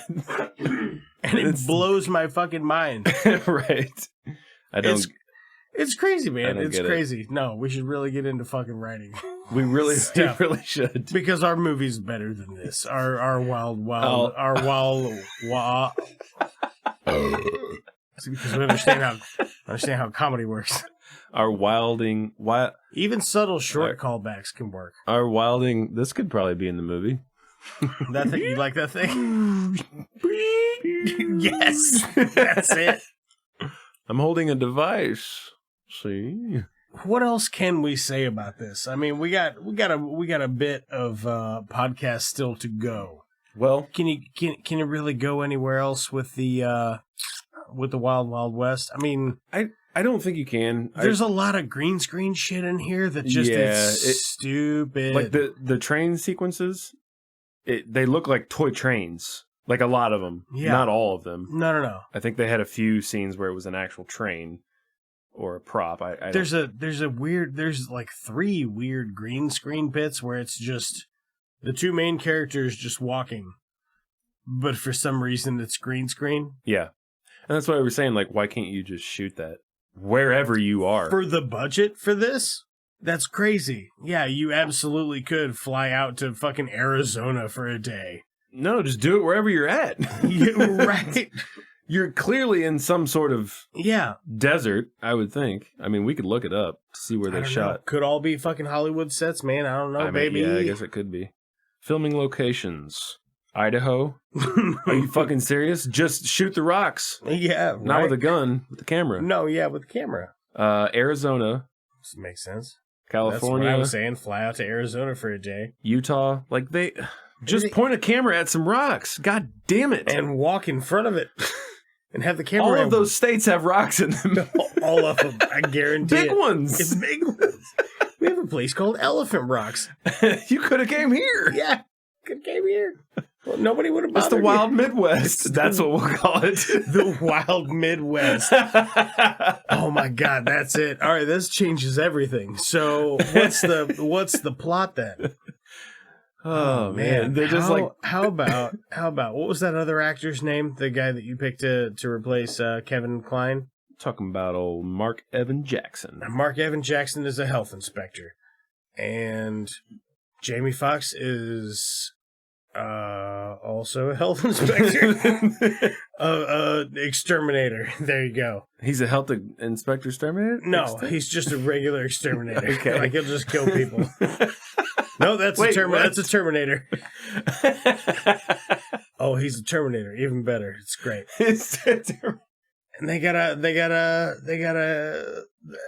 I don't know. They gotta do a thing. I don't know. Just make it fucking stupid in the Wild Midwest. They're lost in Elephant Rocks. Oh, lost in Elephant Rocks. There you go. And then while they're like finding their way through the Elephant Rocks, they can be like, "Oh man, I heard they shot part of Hell or High Water here." Boom.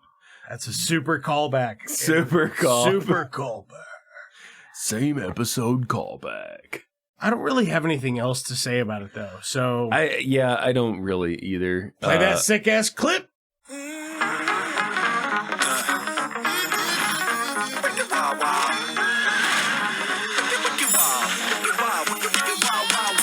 Ooh, what you watching? All right, man. What's the clip? What you been watching? It maybe is 8 seconds of Wild Wild West by Will Smith. But I'm not sure. I could be wrong. I could be wrong. I don't know what it is. It depends on how much time I had to edit this episode. What you consuming lately? What you eating on? What kind of little bits have you had? Well, first of all, we didn't rate that movie. So we'll... All right, take the clip back. Well, we won't have to do that. We can just... All right, what do you want to rate this piece of shit? How many fucking gun thumbs? Gun thumbs? How many We're gun doing thumbs? gun thumbs? I guess. What if we did... How many gear thumbs? Gear thumbs? That's more accurate. Like different gears? Like steampunk thumbs with gears all spinning. But each thumb is a... Or wait, are they all thumbs? They're not connected. They're all thumbs. They're all each like their own clockwork thumbs. Yeah, but they all look different though, right? Yeah, they're not the same. Yeah. Yeah. That's cool. I like that. That's very steampunk. How many steampunk thumbs would you give this? While we're on that, Wild West. before we do that. Okay, before we do the steampunk Wild West thumbs, what do you got? Because I think you said something about it while we were watching it. You were like, what do people that are really into steampunk, I wonder what they actually think about this movie. I wonder if they're like, oh my God, have you seen it? Have you seen Wild Wild West? It's fucking blow your mind. It's so good. Like, that they just ignore the fact that the rest of it's trash, but it has good steampunk stuff in it, and that's their favorite thing. Which, whatever, man. Hey, get into the thing that you want to. You know what I mean? If steampunk's your jam, this is probably a pretty great film. Like, they go to work on Monday and there's a new guy. Yeah. And they're like... You love two things. You love BioShock, and you love fucking... You love BioShock, and you love Wild Wild West. I get it. Don't even worry about it, baby. Hey, new guy. You watch Wild Wild West? Every weekend with my stepbrother. Greg. With my stepbrother, Greg. All right, let's rate this piece of shit. Yeah, how many steampunk clockwork thumbs you got on this fucking thing? For your enjoyment, considering we could have went in there and put on a movie that we were like, oh. Which sometimes does happen. Yeah. I'm going to go a 5. I'm going to give this a 5. You're going to give it a 5? It's just going to be right in the middle for me. Okay. I'm going to go 6.5. Okay. I had a pretty good time poking fun at it. It is really dumb, and parts of it are, like, problematic and didn't age well. So yeah. I'm like, That's what happens when things don't age well. Later, they just suck. Right. So it happens. Yeah, I don't know. It kind of sucks. It's got some really great effects. It's got some charming ideas, but ultimately the whole thing is just kind of fart. It's just kind of fart. It's just kind of. It's just too fart. Trying to thread that needle. Play the thing again. Play the thing. Play Wicked Wild Wild West. Play the thing again.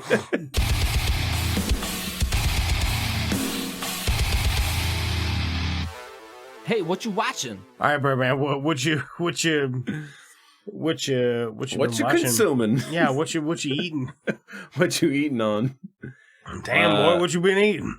Well, I finally finished Baskets. Did you ever start Baskets? I never started Baskets, but I am about to as soon as I finish What We Do in the Shadows. I don't get a lot of like time to watch a show. No, I get it. I am like 4 episodes away from finishing What We Do in the Shadows, which I'm very much enjoying. I've also been watching Dexter. New Blood. I think I got one more episode to go.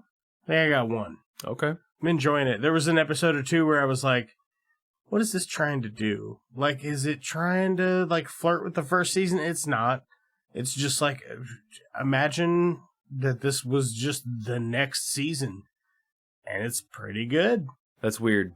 Like, I feel like they should have just left it alone. Because it ended poorly. And it was on a downward slope. If anything, this is just it's just a redeeming. It's just like what we did. Here's what it is if you watched it originally when it came out and you were like, oh man, and you were like, man, some of those seasons kind of weren't that great. Yeah. And it kind of ended in an unsatisfying way. This is a great way to not rewatch anything else and go straight into and go, okay, fun. Right. Great. Just like, and even if it's one and done, fantastic. If they renew it in some weird way, which I think maybe might be able to happen, but I don't know. I wouldn't say that it's time to renew it, but as a final cut or whatever, it's fun. I'm liking it quite a bit. It's really well cast. It's got Did they bring back the Trinity Killer? No. Is he just a memory? Yes. Okay. That's what I thought. Yeah, let me find because I saw him cast in it. It's got Clancy Brown in it. Ooh, he's a good actor. As one of the main characters, and he's fantastic. He's a very good actor. I always like Michael C. Hall, but the thing I liked most about Dexter were the people they got to be the baddies, or the cameos, or the walk-ons. Those were the things that I found the most fascinating about the show. And like, it just gives people that don't normally do that kind of stuff a great avenue to shine. Right. Much like John Lithgow, as the Trinity Killer. Was fantastic. Oh my God. It was one of the best roles that I've ever seen anybody play in a series of television ever. Yeah. He's phenomenal stuff. And Clancy Brown is just squeaking by right underneath him. I mean, it's really, really good shit. Nice. Which is probably a spoiler for it, but if you listen to the show, then you really give a shit about spoilers. It says it. It's bolded on the episode description. It's there. It's there, baby. We're there. We're there. I did play. I finished it. Star Wars Jedi Fallen Order. Yeah. You were texting me about it. Fantastic game. Great game. You're talking about the story mode or the campaign? Yeah. Nice. It's just a single player game. Are you trying to online play at all? I think it's just. Oh, it's just a story-based game? Yeah, it's just a story-based game. I don't think there is online. What console did you play it on? PS5.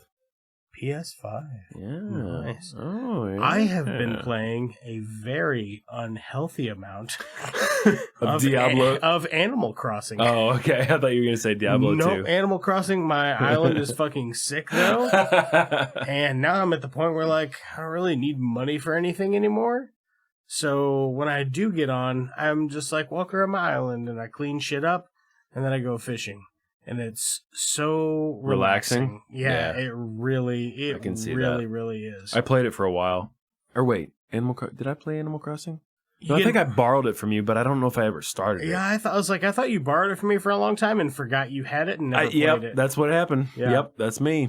Sounds about like me. Look, I would let you play it again, but I'm afraid I can't be away from it for that long. You're good, man. It's worth a purchase, though, because especially if you have the, what's it called, Nintendo Plus, Nintendo Pass, Nintendo Online or something like that? Nintendo Online? Yeah, whatever it's called, the Nintendo thing, the subscription service for it. If you have that, they have a new update that came out for it, and there's a lot more bells and whistles and shit. Okay. The thing about Animal Crossing is, personally to me, you can fake it into thinking you time traveled to make shit go faster. Because a lot of stuff, you'll do a thing and it won't come to fruition until the following day or a couple of days later. So you can close the game, change your time settings, and open it back up, and the game thinks it's 2 or 3 days later. But via this time traveling method, you can unlock features of the game that would take you months and months of playing real time, playing every day real time. But some people like to play it like that. They go, I got about 30 minutes a day to play a video game. That's all the time I got. Right. Animal Crossing's probably a perfect game for you because you can get a lot done in 30 minutes, and if you do the thing you're supposed to do, 30 minutes is plenty. And how would you compare it to Stardew Valley? I really do like Stardew Valley. They both have pluses and minuses. Yeah. The thing that I don't like about Stardew Valley is every day is on a time. I think a day is 30 minutes. Right. So you have 30 minutes to do all of it. And if you get stuck somewhere, yeah, you pass out and lose all your health, and you wake up 3 hours late. It just fucking burns the next day. It sucks. I enjoyed it for a while, but then I was like, man, this is kind of difficult. But Animal Crossing plays real time. But when you get stores and shit on your island, they open and close at certain times. So it's if I want to go to the store or whatever, but it opens at 8 a.m. and it closes at 7 p.m. So you have to get there within those hours, or then you have to lie to it and cheat it and let it think it's a different time.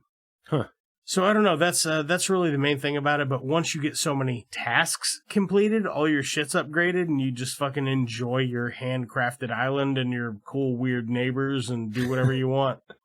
Collect shit. That's fun. I'll probably buy it eventually. It's really, really relaxing. It is the most relaxing thing I've ever enjoyed. All right. It's like Minecraft, I guess. I don't know. So this past week, I actually did not turn on my PS5. Whoa. Right? Are you okay? I was completely... Are you booking? I was booking? Yeah, I was booking, man. Booking, baby. It's booking hard. So I don't know if you're familiar with the author Philip K. Dick. I'm familiar with Philip K. Dick. I started, I think, late 2021. I started reading His second novel, The Three Stigmata of Palmer Eldritch. Good shit. Fantastic science fiction. If you're not familiar with... Is it a breezy read? I would say, yeah. I'd love it. You once recommended me The Lathe of Heaven. I think I read it in 2 days. Fantastic. When I finally started, I was like, this is great for me. Is it that kind of like length? It is. Ooh. The Lathe of Heaven, I think, was kind of inspired by Philip K. Dick's, his style, his science fiction style. Okay. I think you would enjoy his stuff a lot. It's very, very good. Basically, he published it in, I think, 65. It's set in 2016. The Earth has become so hot that you can't go outside. So buildings... Sounds like Missouri in August, am I right? Hey-yo! Hey-yo! No, seriously, though, there's like heat advisories. You gotta really watch out for your them. shit when it's 112 with the heat index. I mean, it's not just Missouri, brother. Mm-hmm. Most of the fucking I'm telling planet. you, baby. Anywho, Philip K. Dick, it's got hot outside. It's got hot planets. Hot potatoes. Hot potatoes. And they're slipping. Down your bridges. Bridges and Birmingham. Birmingham bridges. This summer. I can't do it. His jowls. I can't do it. Bridges, Birmingham. Or was it Birmingham? Bridges. Birmingham Bridges is going to be going on tour this summer. If y'all come on down, we could do an ad. We could do an ad on that, featuring hit singles like "You Wouldn't Know It If It Bit You on the Pecker," and give me half an hour and I'll have him field dressed on my truck. Have him field dressed on the hood of my truck. Yeah. So back to the novel. Yeah, takes place in 2016. Another cool thing is humankind they've colonized every habitable planet and the moon. Shit. Yeah, it's really fascinating, but living on the moon is kind of hell. Like, it's just, you know what I mean? It's just a desolate fucking shit. Imagine living on the moon. It would suck. It would fucking suck. Yeah, it would be terrible. So these people, they're living on the moon. Their lives kind of suck. They're working for the UN, colonizing the moon. To get it to escape their reality, they take this drug called Can-D. Okay. Like can-D. The letter D. Candy. I get you. To escape their reality, a new drug comes in. It causes all sorts of... It's called Choosy. Choosy? Choosy, baby. Okay. It sounds chewier. It sounds chewy. Is it like a peanut butter consistency? I think it is. All right. How'd you know, Dan? All right. No, it's fascinating, honestly. I don't want to get into it too much just because... That sounds cool. It's really, do you have a hard copy, or are you getting this on digital? Or I do have a hard copy. It's a collection of his books. I will let you borrow it. I would be hyper gentle with it. If it's like a day or two read, I'll be super gentle with it. Yeah, it's a pretty quick read. The ones that I beat the shit out of is like I get paperbacks or books that are 500 pages long. And if it's 500 pages long, I'm going to tote it around for a year and a half, and I'm going to beat the shit out of it. You're going to open it up real wide. Or like something that's like a super dense material. Yeah. I will fucking just open it up real wide and put both of my fingers all the way in my mouth and lick them. Put it down the spine, and then turn the page, and then slap it. God damn. It's fucking hot in here? It is, actually. 72. It's very hot in here. It's very warm in here.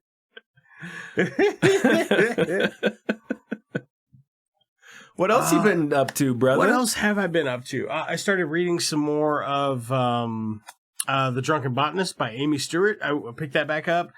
Man, I'm really loving it. I love a juicy scientific breakdown that's got a sense of humor. And that's what it is, just breaking down the biology and the microorganisms that make alcoholic beverages and cocktails.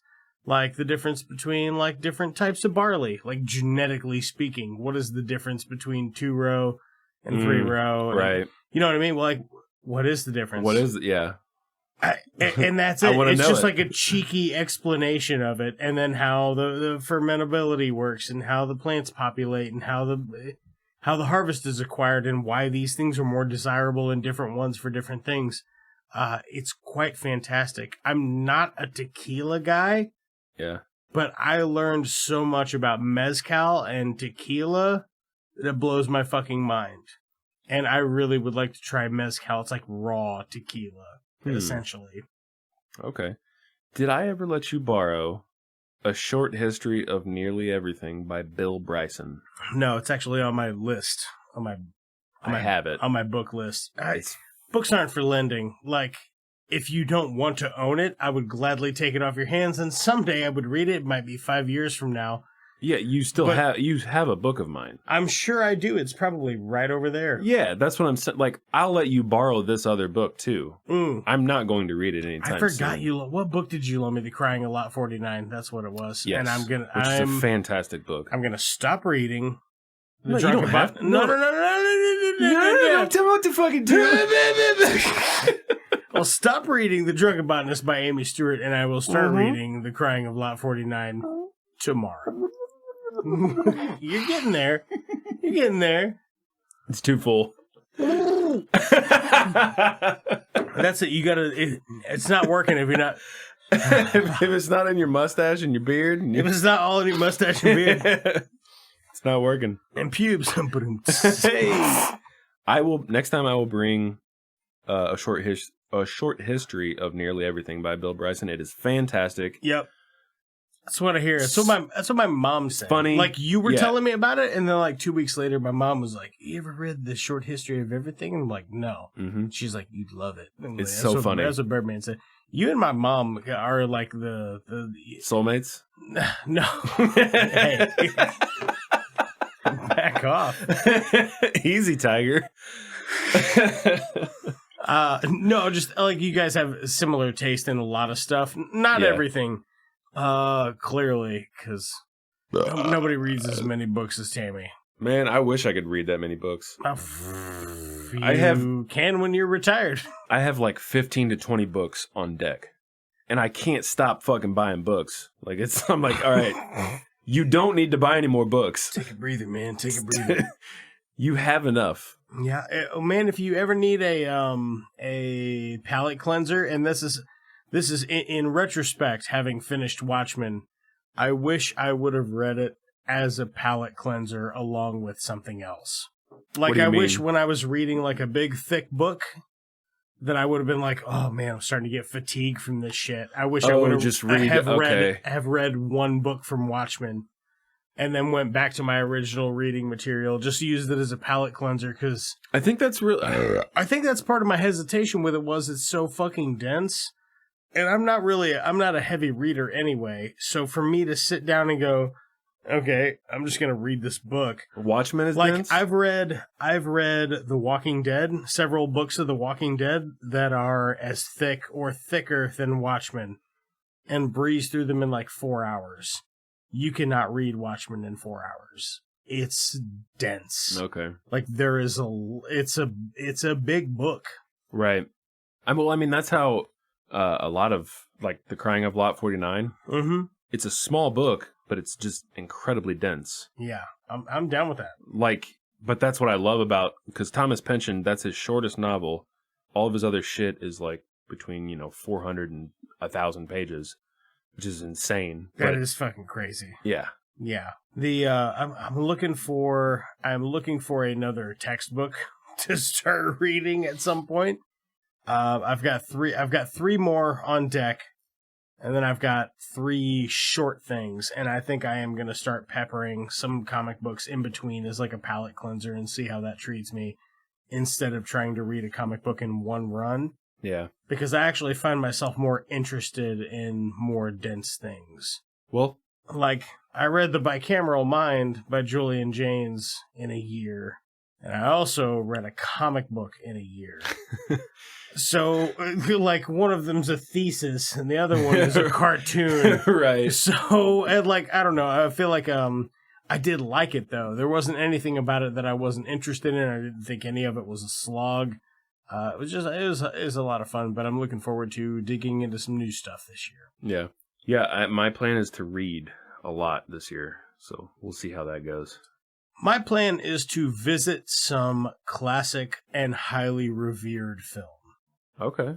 That's part of my plan. I like that. Like older or just... Like just what things that are considered like hidden gems and cinematic classics. It's like one that I've always liked, that people are like, oh my God, this movie, it's a classic. They're right. The Maltese Falcon. Have you ever seen that? No, I've heard of it though. Stands up today in 2022. And it's an old black and white film. Like, it's just the backbone for what movies are now. And it's not bad. Have you heard of, what's it called? Classic film, The Jesus Rolls? I'm afraid so. I have. And if I get to heaven and there's a theater there and they come in, the lady comes down and she says, what don't you want? That's it. It's the Jesus Rolls. I don't want it because it's fucking horseshit. I saw that it was like on Netflix or Hulu, or like it popped up on something. It was like for you, and I was like, no, it's not. No, it's not. It is not for me. It's not for anyone. That's for someone else entirely. By the way, I also watched The Florida Project, starring a bunch of people you've never heard of and Willem Dafoe. That's it. It was Willem Dafoe. You know, like thinking back, like I think I watched it like 2 days ago or something. But when I watched it, I remember like being like interested and entertained the whole time, and I was like, man, some of this movie is just beautiful. But 2 days later, the number one scene that I remember is there's a bit where there's a guy that you kind of think he's a pedophile. Oh. And Willem Dafoe's like, hey, can I help you? And he's like, oh, yeah, I was looking for a soda. And he's like, oh, soda machine's this way. Follow me. And he's like, keeps talking to the guy, and the guy's trying to avoid him and get away from him. He's like, no. We're going to get you that soda, buddy. He gets him a soda. Willem Dafoe stands there and stares at him while he puts all his nickels in the soda machine, just taking forever. He gets the soda. He's like, all right, well, thank you. He starts walking away. Willem Dafoe's like, whoa. You thirsty? Aren't you going to drink it? And he opens it and he takes a drink. Willem Dafoe swats it out of his hand. He's like, you fucking bitch.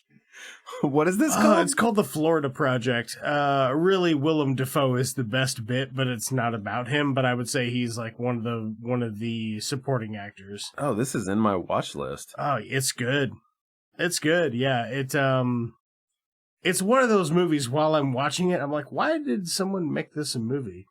But it's so beautiful and touching and like scary. Yeah, so that I think it is quite good. I found this director.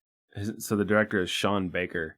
I added like because all of his movies just sound unique and interesting. Yeah, he's got another one called Tangerine, and one called... Oh yeah, I think I saw that one too. Is that like about a transgender... Says a hooker tears through Tinseltown on Christmas Eve searching for the pimp who broke her heart.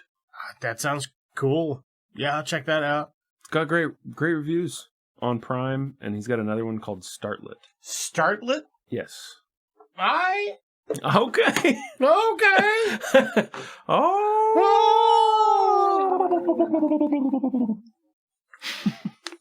That's it. What would be a name for our like people that never miss an episode of the show? What would you call those people?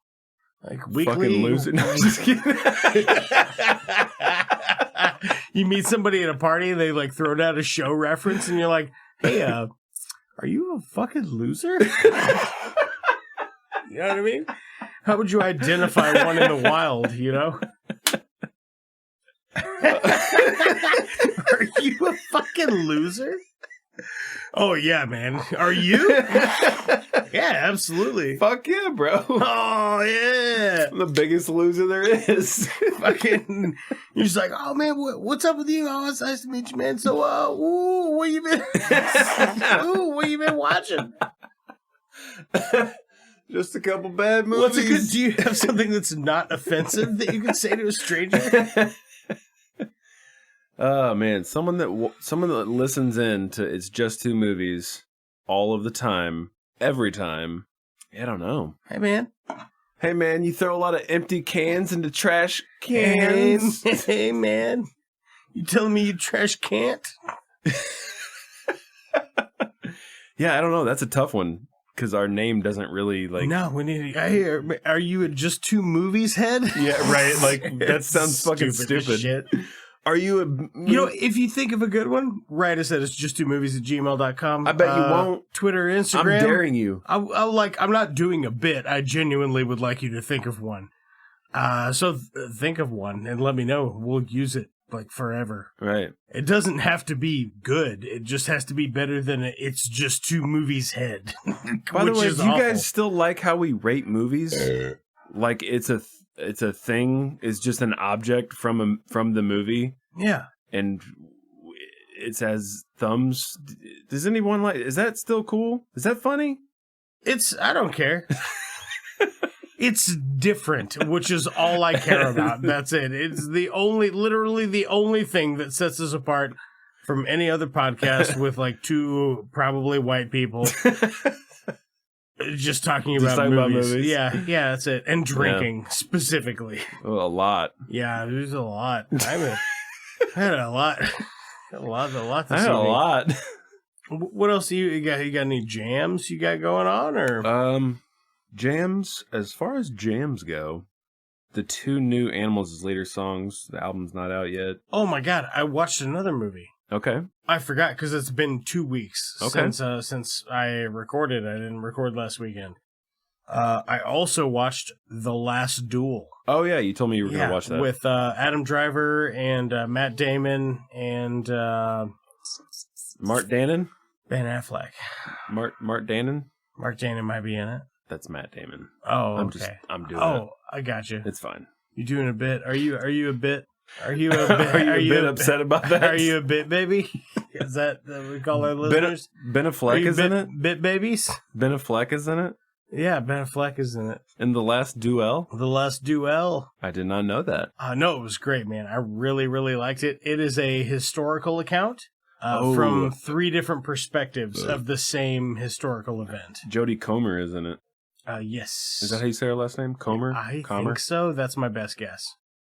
She's a pretty lady. She pretty lady. Did you ever watch The Green Knight? Because I know you wanted to watch. Oh my, yes, and I loved it so much. Did you like it? Okay. Oh, look, I think I talked about this before in a previous episode, but I loved The Green Knight, but I also think that it is made for me. Like, I am the crowd for that, me specifically. The director was like, Daniel is gonna love this. Not even your full name, just Danny. Danny is everywhere. No, not all Dannys, just you. Just me, this Danny. Just you. He gonna love it. And he was right. Yeah. It's because I love fucking Robin Hood, and I love fucking like King Arthur and the Knights of the Round Table. I used to look up those fucking old ass, stupid ass fucking poems and like read them and be like, whoa, why aren't they like, I thought there was like a code to them or something. And there's not. They're just written by different authors several years apart. And they're poems that were passed down.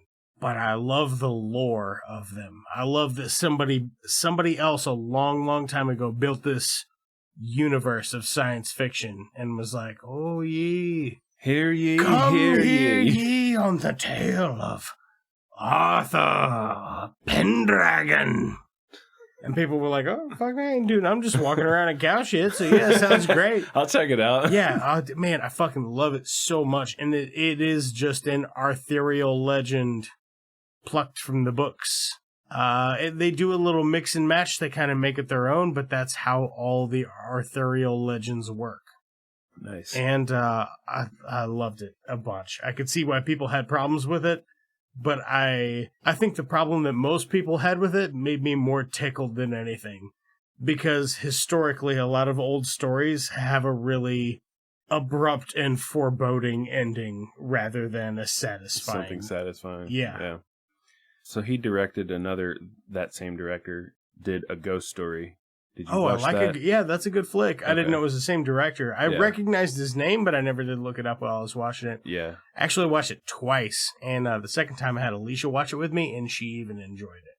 The Green Knight you're talking about? Yeah. Okay. Yeah. She was like, after we watched it, I was like, what'd you think? She's like, look, parts of it were a little slow for me, and I was like, okay, yeah, I get that. I mean, it is 2 hours and 10 minutes. Yeah, so. Well, they're letting you chew up some scenery with them. You know what I mean? Like the shots in it are fucking just beautiful. And while the first time I was watching it, I was like, man, some of this, there's like 2 bits where the CGI, it ain't there, bro, but it's not being super ambitious. Bro. And then I had motion smoothing turned on my TV for some reason. So the second time I watched it on a different TV with motion smoothing turned off, it was much better. Huh. Motion smoothing's for like sports, but your TV probably has it. Oh, yeah. Your TV probably has it on by default because most of them do. I don't think so. Well, I mean, most of them do. Like, if you never turned it off, it came on when you took it out of the box. I've never seen that as an option on my TV. Sometimes it's called different stuff. Tom Cruise made a thing about it. He's like, hey, make sure, I love movies. I love movie magic. Make sure and turn it off.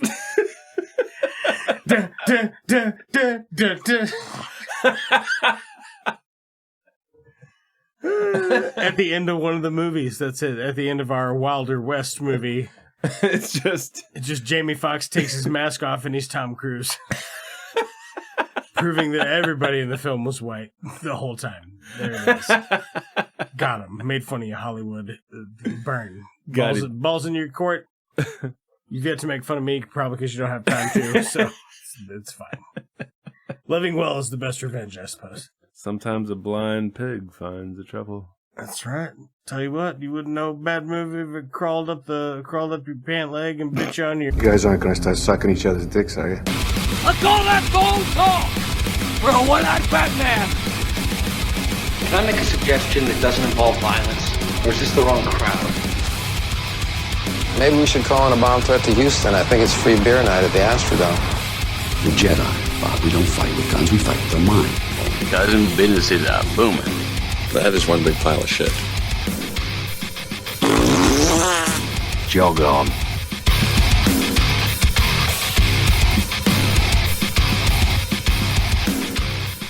It's Just Two Movies is a production of Blue Cheese and Bacon Studios and can be found wherever you get your podcasts. Looking like a little bit of a good-looking Birdman. Is that good? Is this good? Or should I come closer? Oh. Do you want me to come on it or in it? Kind of neither of those. Because I don't know how I would clean it and also know it's expensive.